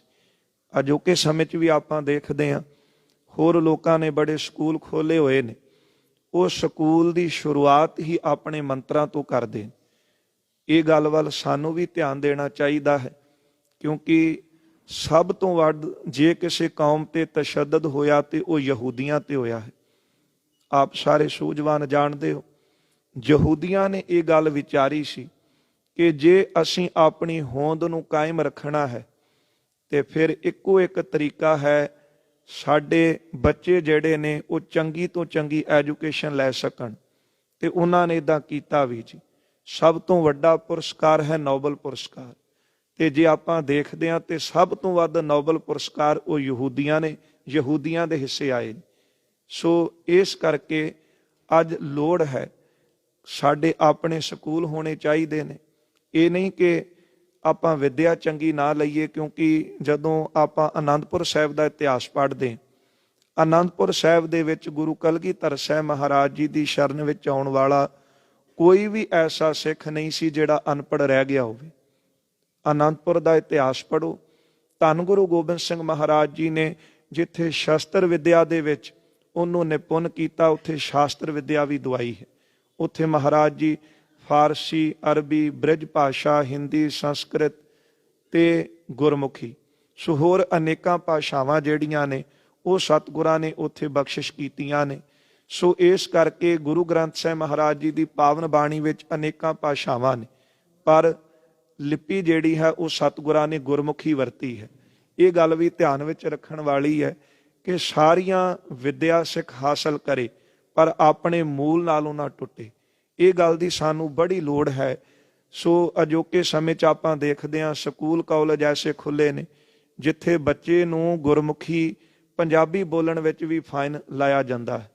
ਤੇ ਹੁਣ ਬਹੁਤਾ ਬੱਚਾ ਸਕੂਲੋਂ ਗੱਲ ਸਿੱਖ ਕੇ ਆਉਂਦਾ ਹੈ ਤੇ ਘਰ ਵੀ ਉਹਦੇ ਤੇ ਐਸਾ ਅਸਰ ਪਿਆ ਰਹਿੰਦਾ ਹੈ। ਸੋ ਇਹ ਗੱਲ ਵਿਚਾਰਨ ਵਾਲੀ ਹੈ। ਬਹੁਤ ਵੱਡੇ ਪੱਧਰ ਤੇ ਚੰਗੇ ਸਕੂਲ, ਚੰਗੇ ਕਾਲਜ ਸਾਡੇ ਆਪਣੇ ਹੋਣੇ ਉਹ ਲਾਜ਼ਮੀ ਨੇ। ਸਤਿਗੁਰੂ ਇੱਥੇ ਬਖਸ਼ਿਸ਼ ਕਰਦੇ ਹਨ ਕਿ ਇਸ ਤਰ੍ਹਾਂ ਦਾ ਜੇ ਕੋ ਤੁਰਕ ਮੰਤਰ ਕੰਨ ਹਿਰਦੈ ਸਮਾਹੇ, ਜਿਹੜੇ ਤੁਰਕ ਨੇ ਨਾ ਉਹ ਆਪਣੇ ਮੰਤਰ ਜਿਹੜੇ ਨੇ ਕੰਨਾਂ ਵਿੱਚ ਦਿੰਦੇ ਨੇ, ਉਹ ਮੰਤਰ ਫਿਰ ਹਿਰਦੇ ਵਿੱਚ ਸਮਾ ਜਾਂਦਾ ਹੈ। ਜਾਂ ਜਦੋਂ ਤੁਰਕਾਂ ਦਾ ਸਮਾਂ ਸੀ, ਉਹਨਾਂ ਨੇ ਦਾਈਆਂ ਵੀ ਜਿਹੜੀਆਂ ਸੀ ਉਹ ਆਪਣੀਆਂ ਰੱਖੀਆਂ ਸਨ। ਕਿਸੇ ਬ੍ਰਾਹਮਣ ਘਰ, ਕਿਸੇ ਖੱਤਰੀ ਘਰ ਪੁੱਤਰ ਦਾ ਜਨਮ ਹੋਣਾ, ਉਹਨਾਂ ਦਾਈਆਂ ਨੇ ਜਾ ਕੇ ਤੇ ਉਹਨਾਂ ਬੱਚਿਆਂ ਦੇ ਕੰਨਾਂ ਦੇ ਵਿੱਚ ਕਲਮਾ ਪੜ੍ਹ ਕੇ ਸੁਣਾਉਣੀਆਂ। ਤੇ ਹੁਣ ਬੱਚੇ ਤੇ ਐਸਾ ਅਸਰ ਹੋਣਾ, ਉਹ ਕੰਨਾਂ ਤੋਂ ਸੁਣ ਕੇ ਉਹ ਕਲਮਾ ਉਹਦੇ ਹਿਰਦੇ ਵਿੱਚ ਸਮਾ ਜਾਂਦੀਆਂ ਸੀ। ਕਿਉਂਕਿ ਆਪਾਂ ਵੀ ਦੇਖਦੇ ਹਾਂ ਜਦ ਬੱਚੇ ਦਾ ਜਨਮ ਹੁੰਦਾ ਹੈ ਆਪਾਂ ਗੁਰਮੰਤਰ, ਮੂਲ ਮੰਤਰ ਪੜ੍ਹਦੇ ਹਾਂ। ਉਹਨਾਂ ਦਾ ਜਦ ਸਮਾਂ ਸੀ, ਮਹਾਰਾਜ ਕਹਿੰਦੇ ਕਲਯੁਗ ਦੇ ਲੱਛਣ ਨੇ ਤੁਰਕ ਮੰਤਰ ਕੰਨ ਹਿਰਦੈ ਸਮਾਹੇ, ਤੁਰਕਾਂ ਦਾ ਮੰਤਰ ਕੰਨਾਂ ਵਿੱਚ ਸੁਣ ਕੇ ਆਪਣੇ ਹਿਰਦੇ ਵਿੱਚ ਵਸਾ ਲੈਂਦੇ ਨੇ। ਲੋਕ ਮੁਹਾਵੈ ਚਾੜੀ ਖਾਹੇ। ਫਿਰ ਇਸ ਚੀਜ਼ ਦਾ ਉਹਨਾਂ ਨੂੰ ਲਾਭ ਕੀ ਹੁੰਦਾ ਸੀ? ਸਾਰੇ ਬ੍ਰਾਹਮਣ ਖੱਤਰੀ ਲੋਕ ਫਿਰ ਲੋਕ ਮੁਹਾਵੈ ਚਾੜੀ ਖਾਹੇ, ਇਹਨਾਂ ਤੁਰਕਾਂ ਦੇ ਹੱਥੀਂ ਚਾੜ ਕੇ ਤੇ ਜਿਹੜਾ ਧਨ ਸੀ ਉਹ ਤੁਰਕਾਂ ਨੂੰ ਮੁਹੱਈਆ ਕਰਵਾਉਂਦੇ ਸਨ। ਲੋਕਾਂ ਨੂੰ ਭਰਮਾ ਕੇ ਉਹਨਾਂ ਕੋਲ ਲੈ ਜਾਣਾ ਤੇ ਉਹਨਾਂ ਦੀ ਹੀ ਗੱਲ ਕਰਨੀ, ਤੇ ਜਿਹੜਾ ਧਨ ਸੀ ਲੋਕਾਂ ਕੋਲੋਂ ਇਹ ਤੁਰਕ ਫਿਰ ਲੁੱਟਦੇ ਸਨ। ਚੌਂਕਾ ਦੇ ਕੈ ਸੁੱਚਾ ਹੋਏ। ਸਤਿਗੁਰੂ ਜੀ ਕਹਿੰਦੇ ਐਸਾ ਕੋਈ ਜਿਹੜਾ ਬ੍ਰਾਹਮਣ ਹੈ, ਐਸਾ ਹਿੰਦੂ ਵੇਖੋ ਕੋਈ, ਐਸਾ ਕੋਈ ਵਿਰਲਾ ਹੀ ਹਿੰਦੂ ਦੇਖਣ ਨੂੰ ਮਿਲੇਗਾ। ਚੌਕਾ ਦੇ ਕੇ ਸੁੱਚਾ ਹੋਏ, ਜਿਹੜਾ ਚੌਂਕਾ ਦੇ ਕੇ ਆਪਣੇ ਚੌਂਕੇ ਨੂੰ ਸੁੱਚਾ ਕਰਦਾ ਹੋਵੇ। ਮਹਾਰਾਜ ਕਹਿੰਦੇ ਵਿਰਲਾ ਹੀ ਐਸਾ ਹਿੰਦੂ ਦੇਖਣ ਨੂੰ ਮਿਲੇਗਾ, ਕਿਉਂਕਿ ਕੁਝ ਹਿੰਦੂ ਦੇ ਮੁੱਖ ਕਰਮ ਸਨ। 6 ਕਰਮ ਤਾਂ ਬ੍ਰਾਹਮਣ ਦੇ ਮੁੱਖ ਮੰਨੇ ਨੇ: ਵਿਦਿਆ ਪੜ੍ਹਨੀ, ਵਿਦਿਆ ਪੜ੍ਹਾਉਣੀ, ਜਗ ਕਰਨਾ, ਜਗ ਕਰਾਉਣਾ, ਦਾਨ ਦੇਣਾ, ਦਾਨ ਲੈਣਾ। ਸੋ ਇਸੇ ਤਰ੍ਹਾਂ ਇਹ ਕਰਮਾਂ ਤੋਂ ਉਹ ਬ੍ਰਾਹਮਣ ਨੇ ਆਪਣੇ ਆਪ ਨੂੰ ਵਾਂਝਾ ਕਰ ਲਿਆ। ਤੇ ਜਿਹੜਾ ਤੁਰਕਾਂ ਦਾ ਰਸਤਾ ਸੀ, ਉਹਦਾ ਮੰਤਰ ਕੰਨਾਂ ਵਿੱਚ ਸੁਣਨ ਕਰਕੇ, ਉਹ ਮੰਤਰ ਹਿਰਦੇ ਵਿੱਚ ਉਤਰਨ ਕਰਕੇ ਹੁਣ ਉਹਨਾਂ ਦੀ ਹੀ ਗੱਲ ਕਰਦਾ ਹੈ। ਕੋਈ ਵਿਰਲਾ ਐਸਾ ਹਿੰਦੂ ਹੈ ਜਿਹੜਾ ਆਪਣੇ ਧਰਮ ਦੇ ਮੁੱਖ ਕਰਮ ਕਰਦਾ ਹੋਵੇ। ਐਸਾ ਹਿੰਦੂ ਵੇਖੋ ਕੋਈ, ਐਸਾ ਹਿੰਦੂ ਕੋਈ ਵਿਰਲਾ ਹੀ ਦੇਖਣ ਨੂੰ ਕਲਯੁਗ ਵਿੱਚ ਮਿਲੇਗਾ ਜਿਹੜਾ ਆਪਣੇ ਧਰਮ ਦੇ ਮੁੱਖ ਕਰਮ ਕਰੇਗਾ। ਜੋਗੀ ਗਿਰਹੀ ਜਟਾ ਬੈ ਭੂਤ। ਹੁਣ ਜੋਗੀ ਲੋਕ ਜਿਹੜੇ ਨੇ ਉਹ ਜਟਾ ਧਾਰਨ ਕਰਦੇ ਨੇ, ਵਿਭੂਤ ਸੁਆਹ ਜਿਹੜੀ ਮਲਦੇ ਹਨ। ਪਰ ਮਹਾਰਾਜ ਕਹਿੰਦੇ ਕਲਯੁਗ ਦੇ ਵਿੱਚ ਇਹ ਜੋਗੀ ਜਿਹੜੇ ਹਨ ਗ੍ਰਸਤੀ ਹੋਣਗੇ। ਆਗੇ ਪਾਛੈ ਰੋਵੇਂ ਪੂਤ, ਅੱਗੇ ਪਿੱਛੇ ਇਹਨਾਂ ਦੇ ਪੁੱਤਰ ਰੋਣਗੇ। ਭਾਵ ਜਾਂ ਇਹਨਾਂ ਨੇ ਆਪਣੇ ਇੰਨੇ ਜ਼ਿਆਦੇ ਚੇਲੇ ਬਣਾ ਲੈਣੇ ਤੇ ਅੱਗੇ ਪਿੱਛੇ ਜਿਹੜੇ ਹਨ ਚੇਲੇ ਇਹਨਾਂ ਦੇ ਤੁਰੇ ਫਿਰਨਗੇ। ਜੋਗ ਨ ਪਾਇਆ ਜੁਗਤ ਗਵਾਈ, ਆਪਣੇ ਆਪ ਨੂੰ ਜਿਹੜਾ ਜੋਗੀ ਕਹਾਉਂਦਾ ਸੀ ਤੇ ਉਹ ਵਿਭੂਤੀ ਮਲ ਕੇ ਤੇ ਇਸੇ ਤਰ੍ਹਾਂ ਖਿੰਥਾ ਲੈ ਕੇ ਤੇ ਜੋਗ ਕਮਾਉਣ ਵਾਸਤੇ ਜਾਂਦਾ ਸੀ ਬਾਹਰ। ਪਰ ਗੁਰਦੇਵ ਕਹਿੰਦੇ ਜੋਗ ਨਾ ਕਮਾਇਆ ਜੋਗ ਨਾ ਪਾਇਆ ਜੁਗਤ ਗਵਾਈ। ਪਰਮਾਤਮਾ ਨੂੰ ਮਿਲਣ ਵਾਲੀ ਜਿਹੜੀ ਜੁਗਤੀ ਸੀ ਉਹ ਵੀ ਗਵਾ ਲਈ ਤੇ ਜੋਗ ਨਾ ਪਾਇਆ। ਅਸਲ ਵਿੱਚ ਜੋਗ ਤਾਂ ਹੈ ਪਰਮੇਸ਼ਰ ਨਾਲ ਜੁੜਨਾ। ਹਿਰਦੈ ਨਾਮ ਵਸਾਏ ਹੋ, ਘਰ ਬੈਠੇ ਗੁਰੂ ਧਿਆਏ ਹੋ। ਇਹੋ ਹੀ ਉਪਦੇਸ਼ ਸਤਿਗੁਰਾਂ ਨੇ ਬਖਸ਼ਿਸ਼ ਕੀਤਾ ਸੀ ਕਿ ਜੋਗ ਨਾ ਮਹਾਰਾਜ ਕਹਿੰਦੇ ਹਨ ਕਿ ਉਹ ਮੜੀ ਮਸਾਣੀ ਜੋਗ ਨਾ ਤਾੜੀ ਲਾਈਐ। ਇਸੇ ਤਰ੍ਹਾਂ ਦੇਸਾਂ ਦਸਾਂਤਰਾਂ ਦੇ ਵਿੱਚ ਫਿਰ ਕੇ ਜੋਗ ਨਹੀਂ ਕਮਾਇਆ ਜਾਂਦਾ। ਇੱਕ ਪ੍ਰਮਾਤਮਾ ਨੂੰ ਹਿਰਦੇ ਵਿੱਚ ਧਾਰਨ ਕਰਕੇ ਜੇ ਘਰ ਵਿੱਚ ਬੈਠ ਕੇ ਜੋਗ ਕਮਾ ਲਈਏ, ਇਹ ਸਭ ਤੋਂ ਵੱਡਾ ਜੋਗ ਹੈ। ਜੋਗ ਨਾ ਪਾਇਆ ਜੁਗਤ ਗਵਾਈ। ਜਿਹੜੀ ਪ੍ਰਮਾਤਮਾ ਨੂੰ ਮਿਲਣ ਵਾਲੀ ਜੁਗਤੀ ਸੀ ਉਹ ਤਾਂ ਇਹੋ ਹੀ ਸੀ ਕਿ ਆਪਣੇ ਘਰ ਵਿੱਚ ਰਹਿ ਕਰਕੇ ਮੋਹ ਮਮਤਾ ਨੂੰ ਦੂਰ ਕਰਕੇ ਆ ਪ੍ਰਮਾਤਮਾ ਦਾ ਨਾਮ ਹਿਰਦੇ ਵਿੱਚ ਵਸਾਉਣਾ, ਉਹਦਾ ਨਾਮ ਧਿਆਉਣਾ। ਇਹ ਜੁਗਤੀ ਗਵਾ ਲਈ। ਮਹਾਰਾਜ ਕਹਿੰਦੇ ਪ੍ਰਮਾਤਮਾ ਵਿੱਚ ਫਿਰ ਜੁੜ ਨਹੀਂ ਸਕਿਆ, ਇਹ ਜੋਗ ਨੂੰ ਕਮਾ ਨਹੀਂ ਸਕਿਆ, ਪ੍ਰਾਪਤ ਨਹੀਂ ਕਰ ਸਕਿਆ। ਕਿਤ ਕਾਰਣ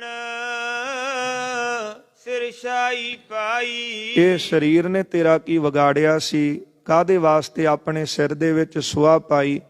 ਪਰਮਾਤਮਾ ਦੀ ਪ੍ਰਾਪਤੀ ਕਰਨੀ ਸੀ ਤੇ ਉਹਦਾ ਨਾਮ ਧਿਆਉਂਦਾ, ਬੰਦਗੀ ਕਰਦਾ। ਘਰ ਛੱਡਣ ਦਾ ਕੀ ਲਾਭ ਸੀ? ਸਿਰ ਵਿੱਚ ਸੁਆਹ ਪਾਉਣ ਦਾ ਕੀ ਲਾਭ? ਕਿਸੇ ਵਿਦਵਾਨ ਨੇ ਲਿਖਿਆ ਹੈ ਕਿ ਆਪਣੇ ਆਪ ਨੂੰ ਜਿਹੜਾ ਜੋਗੀ ਕਹਾਉਂਦਾ ਹੈ, ਘਰ ਕਾਹੇ ਕੋ ਤੂੰ ਘਰ ਛੋਡਾ, ਕਾਹੇ ਕੋ ਘਰਨ ਛੋਡੀ, ਕਾਹੇ ਕੋ ਇੱਜ਼ਤ ਖੋਈ ਦਰਵੇਸ਼ ਬਾਨੇ ਕੀ, ਕਾਹੇ ਕੋ ਤੂੰ ਨੰਗਾ ਹੁਆ, ਕਾਹੇ ਕੋ ਬਭੂਤ लाई, किन्ह सीख दई तुझे जंगल में जाने की, आदत को छोड़ देता परेशान मत होता, सीख सुन लेता चतुर सिंह राने की, गोछा चाहे एक लेता खाने को खुदाई देता, जाति मिट चिंता फकीर खानदाने की। गल तां दो वक्त दी रोटी सी ना, जे तू अपनियां माड़ियां आदतां छड्ड देंदा फिर घर विच गृहस्थ विच रह के जोग कमाउणा ये सब तो वड्डा जोग सी। पर माड़ियां आदतां ना त्यागण करके फिर कहता है कि मैं परिवार च बहुत दुखी हाँ, मैं गृहस्थ विच बहुत दुखी हाँ। परिवार नूं छड्ड के जंगलां विच चलिया जांदा है, उत्थे जाके सोचदा है कि रब दी प्राप्ति कर लवांगा।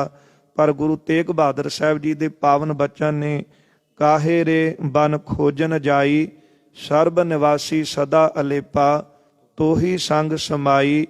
इसे तरह महाराज बख्शिश करते हैं इस पावन शब्द के अंदर कि परमात्मा वाहिगुरु की प्राप्ति वास्ते जिहड़ी जुगत सी वो तां तू त्याग दिती है।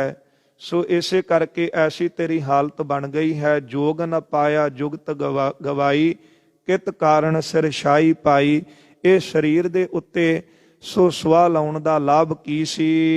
नानक कल का ए परवान। ਧੰਨ ਗੁਰੂ ਨਾਨਕ ਦੇਵ ਪਾਤਸ਼ਾਹ ਮਹਾਰਾਜ ਬਖਸ਼ਿਸ਼ ਕਰਦੇ ਹਨ ਕਿ ਕਲਯੁਗ ਦਾ ਇਹ ਸਮਾਂ ਹੈ। ਇਹੋ ਹੀ ਕਲਯੁਗ ਦੀਆਂ ਸੋ ਨਿਸ਼ਾਨੀਆਂ ਹਨ, ਸੋ ਜਿਹੜੀਆਂ ਮਹਾਰਾਜ ਨੇ ਇੱਥੇ ਦਸੀਆਂ ਹਨ। ਆਪੇ ਆਖਣ ਆਪੇ ਜਾਣ। ਸਤਿਗੁਰੂ ਜੀ ਕਹਿੰਦੇ ਕਲਯੁਗ ਦੀ ਇਹੋ ਨਿਸ਼ਾਨੀ ਹੈ ਕਿ ਕਲਯੁਗ ਦੇ ਵਿੱਚ ਆਪਣੇ ਆਪ ਨੂੰ ਮਨੁੱਖ ਆਪਣੇ ਗੁਣ ਕਹਿ ਕਹਿ ਕੇ ਆਪੇ ਆਖਣ ਆਪੇ ਜਾਣ, ਆਪ ਹੀ ਜਣਾਵੇਗਾ, ਆਪ ਹੀ ਆਪਣੇ ਗੁਣ ਕਹੇਗਾ ਤੇ ਆਪੇ ਹੀ ਆਪਣੀ ਵਡਿਆਈ ਕਰੇਗਾ।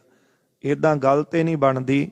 ਤੂੰ ਕਰਮ ਕਰ ਤੇ ਸ਼ੋਭਾ ਤੇਰੀ ਉਹ ਪ੍ਰਮਾਤਮਾ ਨੇ ਆਪ ਕਰਾਉਣੀ ਸੀ। ਪਰ ਕਲਯੁਗ ਦਾ ਐਸਾ ਸਮਾਂ ਹੈ, ਕਈਆਂ ਨੇ ਤਾਂ ਚਾਰ ਚਾਰ ਮਨੁੱਖ ਆਪਣੀ ਵਡਿਆਈ ਸ਼ੋਭਾ ਕਰਾਉਣ ਵਾਸਤੇ ਰੱਖੇ ਹੁੰਦੇ ਨੇ। ਮਹਾਰਾਜ ਕਹਿੰਦੇ ਨੇ ਆਪੇ ਆਖਣ, ਆਪੇ ਜਾਣ, ਆਪੇ ਹੀ ਆਪਣੇ ਗੁਣਾਂ ਨੂੰ ਆਖੇਗਾ ਤੇ ਆਪ ਹੀ ਆਪਣੀ ਵਡਿਆਈ ਮੂੰਹ ਕਹਿ ਕਹਿ ਕੇ ਸੁਣਾਵੇਗਾ ਕਿ ਦੇਖੋ ਜੀ ਮੈਂ ਇੱਥੇ ਇੰਨਾ ਕਰਮ ਕੀਤਾ ਹੈ, ਇੱਥੇ ਆਹ ਕੀਤਾ ਹੈ, ਇੱਥੇ ਮੈਂ ਆਹ ਕਰਕੇ ਆਇਆ ਹਾਂ। ਆਪੇ ਹੀ ਆਪਣੇ ਗੁਣਾਂ ਨੂੰ ਆਖ ਕੇ ਆਪਣੀ ਵਡਿਆਈ ਕਰੇਗਾ। ਮਹੱਲਾ ਪਹਿਲਾ। ਧੰਨ ਗੁਰੂ ਨਾਨਕ ਦੇਵ ਪਾਤਸ਼ਾਹ ਮਹਾਰਾਜ ਬਖਸ਼ਿਸ਼ ਕਰਦੇ ਨੇ। ਹਿੰਦੂ ਕਹਿ ਕਰ ਹਿੰਦੂ ਆਵੈ। ਮਹਾਰਾਜ ਕਹਿੰਦੇ ਹਿੰਦੂ ਦੇ ਘਰ ਜਿਹੜਾ ਹੈ, ਬ੍ਰਾਹਮਣ ਦੇ, ਖੱਤਰੀ ਦੇ ਘਰ ਜਦੋਂ ਬੱਚਾ ਜਨਮ ਲੈਂਦਾ ਹੈ ਤੇ ਫਿਰ ਉਸ ਦੇ ਘਰ ਵਿੱਚ ਬ੍ਰਾਹਮਣ ਚੱਲ ਕੇ ਆਉਂਦਾ ਹੈ। ਸੂਤ ਜਨੇਊ ਪੜ ਗਲ ਪਾਵੈ। ਅਤੇ ਉਸ ਨੂੰ ਸੂਤ ਜਨੇਊ ਪੜ ਗਲ ਪਾਵੈ, ਮੰਤਰ ਪੜ ਕੇ, ਗਾਇਤਰੀ ਮੰਤਰ ਪੜ ਕੇ, ਤੇ ਉਸ ਬੱਚੇ ਦੇ ਗਲ ਦੇ ਵਿੱਚ ਉਹ ਜਨੇਊ ਪਾਉਂਦਾ ਹੈ, ਧਾਗਾ ਪਾਉਂਦਾ ਹੈ। ਸੂਤ ਪਾਏ ਕਰੇ ਬੁਰਿਆਈ। ਉਸ ਸੂਤ ਪਾਉਣ ਦਾ ਲਾਭ ਕੀ ਹੈ? ਜੇ ਸੂਤ ਪਾ ਕੇ, ਜਨੇਊ ਪਾ ਕੇ ਬੁਰਾਈਆਂ ਨਾ ਤਿਆਗੀਆਂ, ਮੰਦ ਕਰਮ ਹੀ ਨਾ ਤਿਆਗੇ, ਪਰਾਏ ਹੱਕ ਮਾਰਨੇ ਨਾ ਛੱਡੇ, ਤੇ ਫਿਰ ਜਨੇਊ ਪਾਉਣ ਦਾ ਲਾਭ ਕੀ ਸੀ? ਕਿਉਂਕਿ ਧੰਨ ਗੁਰੂ ਨਾਨਕ ਦੇਵ ਪਾਤਸ਼ਾਹ ਜੀ ਨੂੰ ਜਦੋਂ ਹਰਦਿਆਲ ਪੁਰੋਹਿਤ ਜਨੇਊ ਪਾਉਣ ਲੱਗਾ ਤੇ ਮਹਾਰਾਜ ਜੀ ਨੇ ਪਾਉਣ ਤੋਂ ਇਨਕਾਰ ਤਾਈਓ ਕੀਤਾ ਸੀ। ਪਹਿਲੀ ਗੱਲ, ਸਤਿਗੁਰੂ ਕਹਿਣ ਲੱਗੇ ਉਹ ਜਨੇਊ ਨਹੀਂ ਪਾਉਣਾ ਜਿਹਦੇ ਨਾਲ ਵਿਤਕਰੇ ਖੜੇ ਹੁੰਦੇ ਨੇ, ਕਿਉਂਕਿ ਬ੍ਰਾਹਮਣ ਦਾ ਜਨੇਊ ਹੋਰ, ਖੱਤਰੀ ਦਾ ਹੋਰ, ਤੇ ਵੈਸ਼ ਦਾ ਹੋਰ, ਤੇ ਸ਼ੂਦਰ ਦਾ ਹੋਰ, ਤੇ ਇਸਤਰੀ ਨੂੰ ਪਾਉਣ ਦਾ ਅਧਿਕਾਰ ਹੀ ਕੋਈ ਨਹੀਂ। ਤੇ ਮਹਾਰਾਜ ਕਹਿੰਦੇ ਜਿਹੜਾ ਜਨੇਊ ਵਿਤਕਰੇ ਮਨੁੱਖ ਦੇ ਵਿੱਚ ਖੜੇ ਕਰੇ ਉਹ ਕਦੇ ਵੀ ਇੱਕ ਧਰਮ ਨਾਲ ਨਹੀਂ ਜੋੜ ਸਕਦਾ। ਤੇ ਜਿਹੜਾ ਜਨੇਊ ਪਾਉਣ ਤੋਂ ਬਾਅਦ ਤੇ ਨਹਾਉਂਦਿਆਂ ਜਾਂ ਇੱਥੋਂ ਚੱਲਣ ਲੱਗਿਆਂ ਇੱਥੇ ਹੀ ਰਹਿ ਜਾਵੇ, ਟੁੱਟ ਜਾਵੇ, ਉਹ ਜਨੇਊ ਦਾ ਲਾਭ ਕੀ ਹੈ? ਫਿਰ ਹਰਦਿਆਲ ਪੁਰੋਹਿਤ ਨੇ ਹੱਥ ਜੋੜ ਕੇ ਬੇਨਤੀ ਕੀਤੀ ਸੀ, ਮਹਾਰਾਜ ਕਿਹੜਾ ਜਨੇਊ ਜਿਹੜਾ ਹੈ ਸੋ ਪਰਲੋਕ ਦੇ ਵਿੱਚ ਨਾਲ ਨਿਭਦਾ ਹੈ। ਸਤਿਗੁਰੂ ਜੀ ਨੇ ਪਾਵਨ ਸ਼ਬਦ ਉਚਾਰਨ ਕੀਤਾ, ਦਇਆ ਕਪਾ ਸੰਤੋਖ ਸੂਤ ਜਤ ਗੰਢੀ ਸਤ ਵਟ, ਇਹੋ ਜਨੇਊ ਜੀ ਕਾ ਹਈ ਤਾਂ ਪਾਂਡੇ ਘੱਤ। ਨਾ ਇਹੋ ਟੁੱਟੈ ਨਾ ਮਲ ਲੱਗੈ, ਨਾ ਇਹੋ ਜਲੈ ਨਾ ਜਾਏ, ਧਨ ਸੋ ਮਾਨਸ ਨਾਨਕਾ ਜੋ ਗੱਲ ਚੱਲੇ ਪਾਏ। ਮਹਾਰਾਜ ਕਹਿੰਦੇ ਧਨ ਹਨ ਉਹ ਜਿਹੜਾ ਸੱਚ ਦਾ ਜਨੇਊ ਪਾ ਕੇ ਸੰਸਾਰ ਤੋਂ ਚੱਲੇ ਨੇ, ਤੇ ਪਰਲੋਕ ਵਿੱਚ ਵੀ ਇਹ ਜਨੇਊ ਨਾਲ ਨਿਭਦਾ ਹੈ। ਸੋ ਇੱਥੇ ਮਹਾਰਾਜ ਬਖਸ਼ਿਸ਼ ਕਰਦੇ ਹਨ, ਜਦੋਂ ਹਿੰਦੂ ਦੇ ਘਰ ਪੁੱਤਰ ਨੇ ਜਨਮ ਲਿਆ ਤੇ ਫਿਰ ਬ੍ਰਾਹਮਣ ਚੱਲ ਕੇ ਆਉਂਦਾ ਹੈ, ਗਾਇਤਰੀ ਮੰਤਰ ਪੜ ਕੇ ਗਲ ਦੇ ਵਿੱਚ ਜਨੇਊ ਪਾਉਂਦਾ ਹੈ, ਸੂਤ ਪਾਏ ਕਰੇ ਬੁਰਿਆਈ। ਇਹਦੇ ਨਾਲ ਨਾਲ ਆਪਾਂ ਆਪਣੇ ਆਪ ਨੂੰ ਵੀ ਰੱਖ ਲਈਏ, ਕਿਉਂਕਿ ਗੱਲ ਕਾਜੀ ਦੀ, ਬ੍ਰਾਹਮਣ ਦੀ, ਜੋਗੀ ਦੀ ਹੋਈ ਹੈ। ਪਰ ਹੁਣ ਆਪਾਂ ਆਪਣੀ ਹਾਲਤ ਵੀ ਦੇਖ ਲਈਏ, ਜੇ ਧਰਮੀਆਂ ਵਾਲਾ ਲਿਬਾਸ ਪਾ ਕੇ ਆਪਾਂ ਮੰਦ ਕਰਮ ਤਿਆਗਦੇ ਨਹੀਂ ਤੇ ਫਿਰ ਮਹਾਰਾਜ ਕਹਿੰਦੇ ਨੇ ਸੂਤ ਪਾਏ ਕਰੇ ਬੁਰਿਆਈ। ਫਿਰ ਗਲ ਵਿੱਚ ਉਹ ਧਾਗਾ ਪਾਉਣ ਦਾ, ਜਨੇਊ ਪਾਉਣ ਦਾ ਲਾਭ ਹੀ ਕੀ ਹੈ? ਜੇ ਉਹ ਬੁਰੇ ਕੰਮ ਹੀ ਨਹੀਂ ਛੱਡ ਸਕਿਆ, ਫਿਰ ਇਹ ਗਾਇਤਰੀ ਮੰਤਰ ਪੜ੍ਹ ਕੇ ਜਨੇਊ ਪਾਉਣ ਦਾ ਕੀ ਲਾਭ ਹੈ? ਨਾਤਾ ਧੋਤਾ ਥਾਏ ਨਾ ਪਾਈ। ਫਿਰ ਜਿੰਨਾ ਮਰਜੀ ਨਹਾ ਕੇ ਧੋ ਕੇ ਆਪਣੇ ਆਪ ਨੂੰ ਦਿਖਾਈ ਜਾਵੇ, ਪਰ ਉਹਦੇ ਦਰਗਾਹ ਦੇ ਵਿੱਚ ਥਾਂ ਪ੍ਰਾਪਤ ਨਹੀਂ ਕਰ ਸਕਦਾ। ਸਰੀਰ ਹੈ, ਨਹਾਉਣ ਦਾ ਮੁੱਖ ਕਰਮ ਹੈ, ਸੋ ਮਨੁੱਖ ਦਾ ਮੁੱਖ ਕਰਮ ਹੈ ਸਵੇਰੇ ਉੱਠ ਕੇ ਨਹਾਉਣਾ। ਇਹ ਸਰੀਰ ਦੀ ਤੰਦਰੁਸਤੀ ਵਾਸਤੇ ਸੋ ਇਸੇ ਪ੍ਰਕਾਰ ਜ਼ਰੂਰੀ ਹੈ। ਪਰ ਜੇ ਮਨੁੱਖ ਸੋਚੇ ਕਿ ਨਹਾਉਣ ਦੇ ਨਾਲ ਹੀ ਪਰਮਾਤਮਾ ਦੇ ਦਰ ਤੇ ਥਾਂ ਮਿਲ ਜਾਣੀ ਹੈ, ਫਿਰ ਗੁਰਦੇਵ ਦੇ ਪਾਵਨ ਬਚਨ ਹਨ ਕਿ ਜਿਹੜੇ ਮੈਂਡਕ ਨੇ, ਡੱਡੂ ਨੇ, ਉਹ ਤਾਂ ਰਹਿੰਦੇ ਹੀ ਪਾਣੀ ਵਿੱਚ ਨੇ, ਫਿਰ ਉਹ ਤਾਂ ਪੱਕੇ ਹੀ ਮੁਕਤ ਹੋਣਗੇ।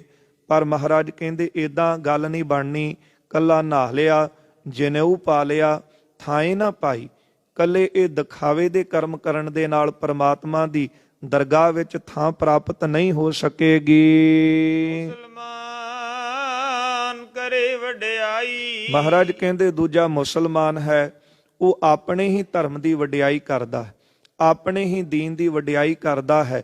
ਕਹਿੰਦਾ ਹੈ ਮੈਂ ਮੁਸਲਮਾਨ ਹਾਂ, ਤੁਸੀਂ ਵੀ ਮੁਸਲਮਾਨ ਬਣੋ ਤੇ ਤੁਹਾਨੂੰ ਦਰਗਾਹ ਵਿੱਚ ਥਾਂ ਮਿਲ ਜਾਵੇਗੀ। ਗੁਰ ਪੀਰੈ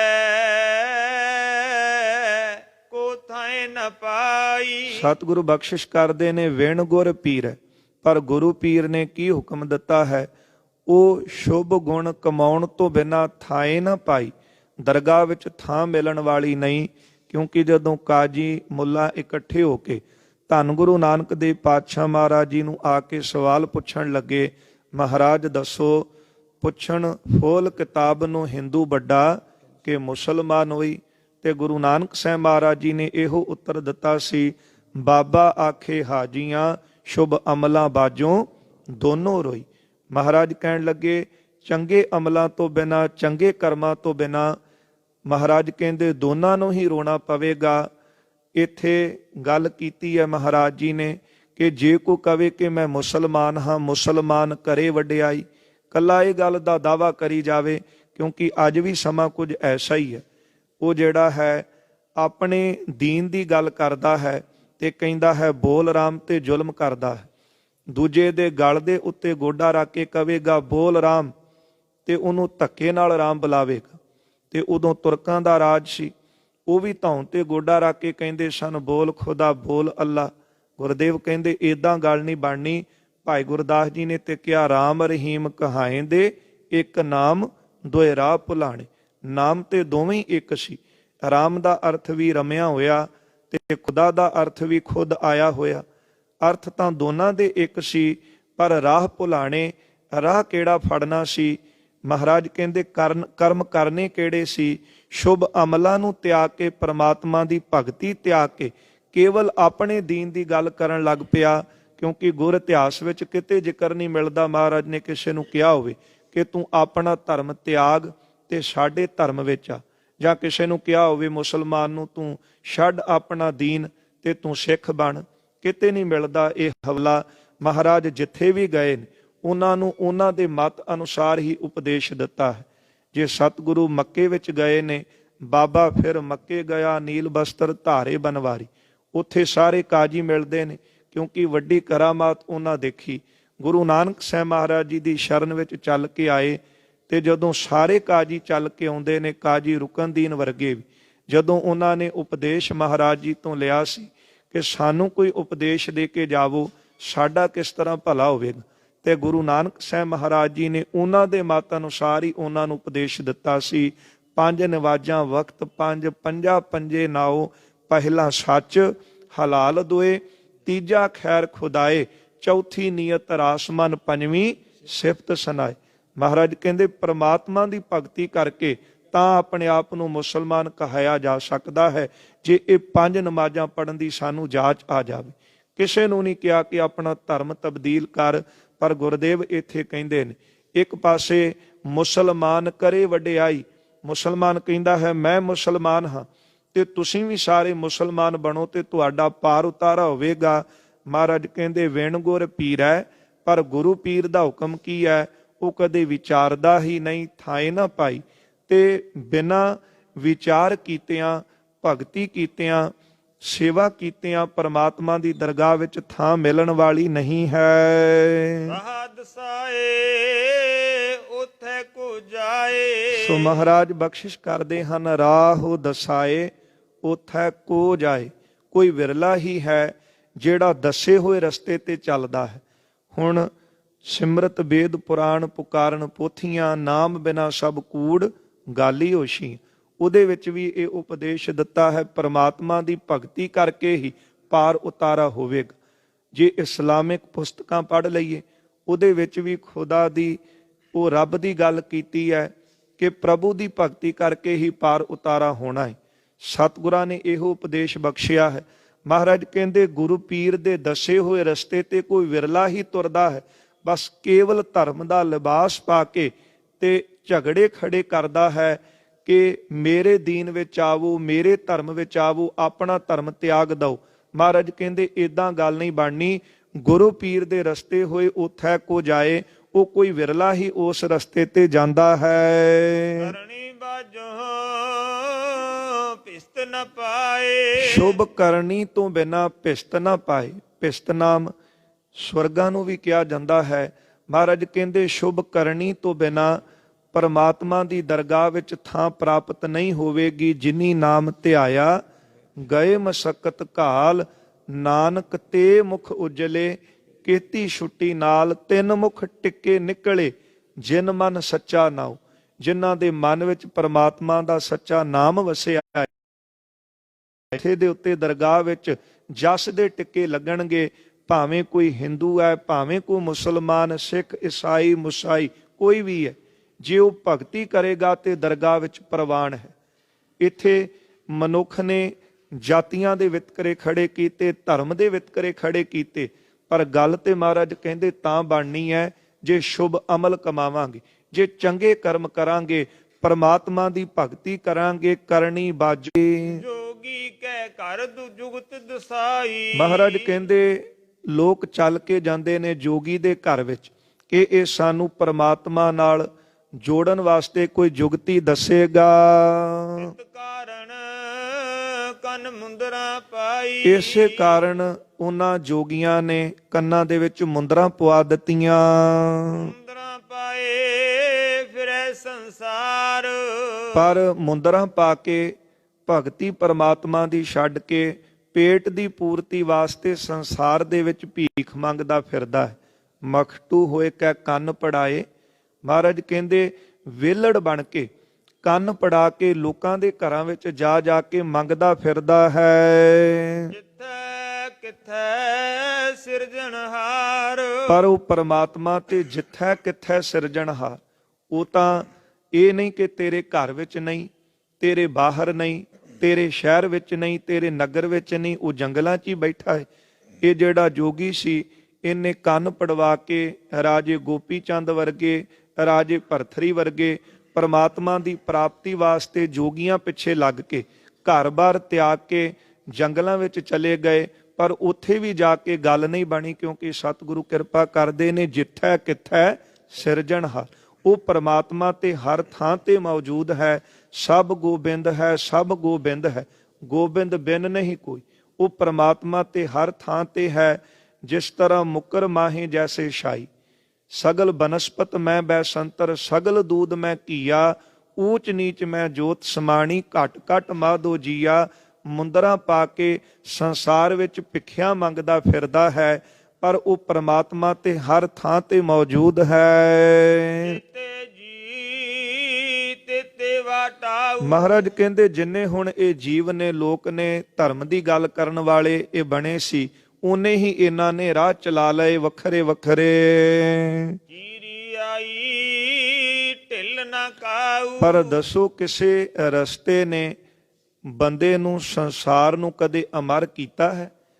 ਚੀਰੀ ਆਈ ਢਿੱਲ ਨਾ ਕਾਊ।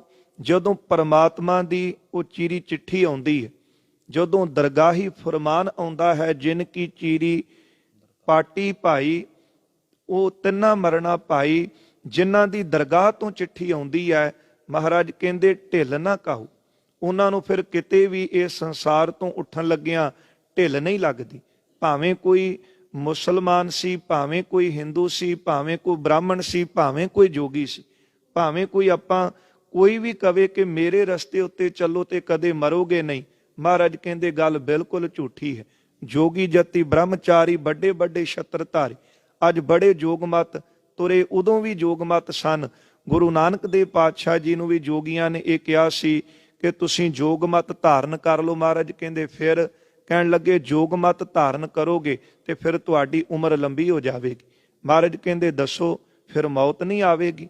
ਜੇ ਜੁਗ ਚਾਰੇ ਆਰਜਾ ਹੋਰ ਦਸੂਣੀ ਹੋਏ, ਨਵਾਂ ਖੰਡਾ ਵਿੱਚ ਜਾਣੀਆਂ ਨਾਲ ਚੱਲੈ ਸਭ ਕੋਏ, ਚੰਗਾ ਨਾਉ ਰਖਾਏ ਕੈ ਜਸ ਕੀਰਤ ਜਗ ਲੇ, ਜੇ ਤਿਸ ਨਦਰ ਨਾ ਆਵਈ ਤਾਂ ਬਾਤ ਨਾ ਪੁੱਛੈ ਕਿ।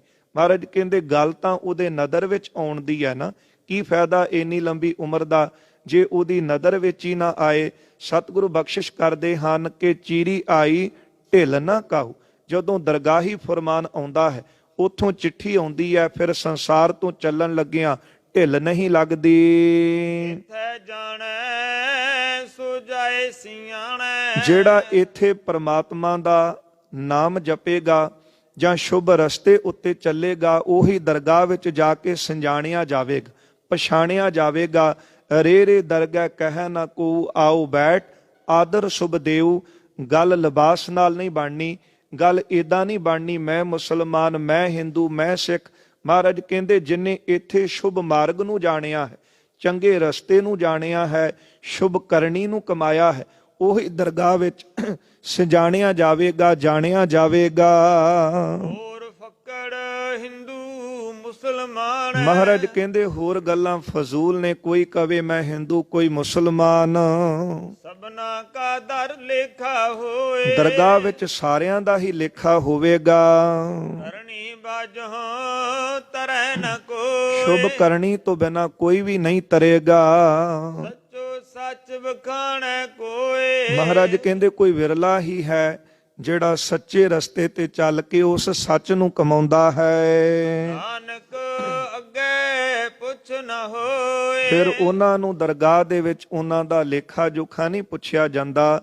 ਸੋ ਮਹਾਰਾਜ ਕਹਿੰਦੇ ਨੇ ਉਹਨਾਂ ਦਾ ਫਿਰ ਲੇਖਾ ਮੁਕਤ ਹੋ ਜਾਂਦਾ ਹੈ। ਪੌੜੀ ਹਾਂਜੀ, ਹਰ ਕਾ ਮੰਦਰ ਆਖੀਐ। ਉਹ ਪ੍ਰਮਾਤਮਾ ਦਾ ਹਰੀ ਦਾ ਮੰਦਰ ਇਹ ਆਖਿਆ ਜਾਂਦਾ ਹੈ। ਮਾਇਆ ਕੋਟ ਗੜ। ਹਾਂ, ਕਾਇਆ ਇਹ ਸਰੀਰ, ਕੋਟ ਜਿਹੜਾ ਕਿਲਾ ਹੈ।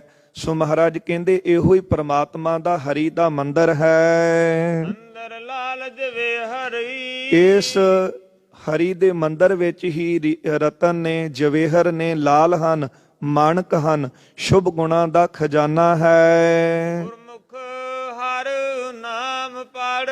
ਜਿਹੜੇ ਗੁਰਮੁਖ ਹਰੀ ਦੇ ਨਾਮ ਨੂੰ ਪੜ੍ਹਦੇ ਹਨ ਉਹਨਾਂ ਨੂੰ ਫਿਰ ਹਿਰਦੇ ਘਰ ਵਿੱਚੋਂ ਹੀ ਸ਼ੁਭ ਰਤਨਾਂ ਦਾ ਖਜ਼ਾਨਾ ਮਿਲ ਜਾਂਦਾ ਹੈ। ਹਰ ਕਾ ਮੰਦਰ ਸ਼ਰੀਰ ਅਤ ਸੋਹਣਾ। ਮਹਾਰਾਜ ਕਹਿੰਦੇ ਇਹ ਹਰੀ ਦਾ ਮੰਦਰ ਜਿਹੜਾ ਸਰੀਰ ਹੈ ਨਾ, ਅਤ ਸੋਹਣਾ, ਬਹੁਤਾ ਹੀ ਸੁੰਦਰ ਹੈ। ਹਰ ਹਰ ਨਾਮ ਦਿੜ। ਜਿਹੜੇ ਹਰੀ ਦੇ, ਜੋ ਹਰੀ ਪ੍ਰਮਾਤਮਾ ਸਾਰਿਆਂ ਨੂੰ ਹਰਿਆ ਭਰਿਆ ਕਰਨ ਵਾਲਾ ਹੈ, ਜਿਹੜੇ ਉਸ ਦੇ ਨਾਮ ਨੂੰ ਦ੍ਰਿੜ ਕਰਦੇ ਹਨ ਤੇ ਫਿਰ ਇਹ ਹਰੀ ਦਾ ਮੰਦਰ ਸਰੀਰ ਸਭ ਤੋਂ ਸੋਹਣਾ ਹੈ। ਮਨਮੁਖ ਆਪ ਖੁਆਇਨ। ਜਿਹੜੇ ਮਨਮੁਖ ਨੇ ਉਹ ਆਪ ਖੁਆਇਨ ਖੁਆਰ ਹੁੰਦੇ ਹਨ। ਮਾਇਆ ਮੋਹ ਨਿਤ ਕੜ।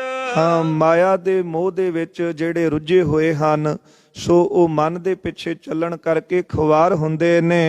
ਸਭਨਾ ਸਾਹਿਬ ਏਕ ਹੈ। ਸਭਨਾਂ ਦਾ ਮਾਲਕ ਇੱਕ ਪਰਮਾਤਮਾ ਹੈ। ਪੂਰੇ ਭਾਗ ਪਾਇਆ ਜਾਈ। ਪਰ ਉਸ ਦੀ ਪ੍ਰਾਪਤੀ ਤਾਂ ਪੂਰੇ ਭਾਗਾਂ ਕਰਕੇ, ਸ਼ੁਭ ਕਰਮਾਂ ਕਰਕੇ, ਸ਼ੁਭ ਕਰਨੀ ਕਰਕੇ ਹੁੰਦੀ ਹੈ। ਵਾਹ ਵਾਹ ਸੱਚੇ ਪਾਤਸ਼ਾਹ ਤੂੰ ਸੱਚੀ ਨਾਈ। ਵਾਹ ਵਾਹ ਐ ਸੱਚੇ ਪਾਤਸ਼ਾਹ ਤੂੰ ਅਚਰਜ ਹੈ। ਤੇਰਾ ਨਿਆਉ ਵੀ ਸੱਚਾ ਹੈ, ਤੇਰੀ ਵਡਿਆਈ ਵੀ ਸੱਚੀ ਹੈ। ਇਹ ਪਾਵਨ ਮੁਖਵਾਕ ਧੰਨ ਗੁਰੂ ਨਾਨਕ ਦੇਵ ਪਾਤਸ਼ਾਹ ਮਹਾਰਾਜ ਜੀ ਨੇ ਤੁਰਟ ਕੇ ਸਾਨੂੰ ਬਖਸ਼ਿਸ਼ ਕੀਤਾ ਹੈ। ਜਿਸ ਪਾਵਨ ਮੁਖਵਾਕ ਦੇ ਅੰਦਰ ਸਤਿਗੁਰਾਂ ਨੇ ਕਲਯੁਗ ਦੇ ਲੱਛਣ ਦੱਸੇ ਹਨ। ਸਤਿਗੁਰੂ ਕਿਰਪਾ ਕਰਨ, ਰਹਿਮਤ ਕਰਨ। ਗੁਰੂ ਚਰਨਾਂ ਵਿੱਚ ਅਰਦਾਸ ਕਰੀਏ ਜੋ ਪਾਵਨ ਉਪਦੇਸ਼ ਸਤਿਗੁਰਾਂ ਨੇ ਬਖਸ਼ਿਆ ਹੈ ਉਹ ਪਾਵਨ ਉਪਦੇਸ਼ ਸਾਡੇ ਕਲਯੁਗੀ ਕਠੋਰ ਹਿਰਦਿਆਂ ਅੰਦਰ ਵਸ ਜਾਵੇ। ਲੋਕ ਸੁਖੀਏ ਪਰ ਲੋਕ ਸੁਹੇਲੇ ਹੋਵਣ ਜੀ। ਹੋਈ ਭੁਲ ਚੁੱਕ ਦੀ ਖਿਮਾ ਕਰਨੀ, ਲੇਖਾ ਕਤਹਿ ਨ ਛੂਟੀਐ। ਖਿਨ ਖਿਨ ਭੂਲਨ ਹਾਰ, ਬਖਸ਼ਣ ਹਾਰ ਬਖਸ਼ ਲੈ। ਨਾਨਕ ਪਾਰ ਉਤਾਰ। ਵਾਹਿਗੁਰੂ ਜੀ ਕਾ ਖਾਲਸਾ, ਵਾਹਿਗੁਰੂ ਜੀ ਕੀ ਫਤਿਹ।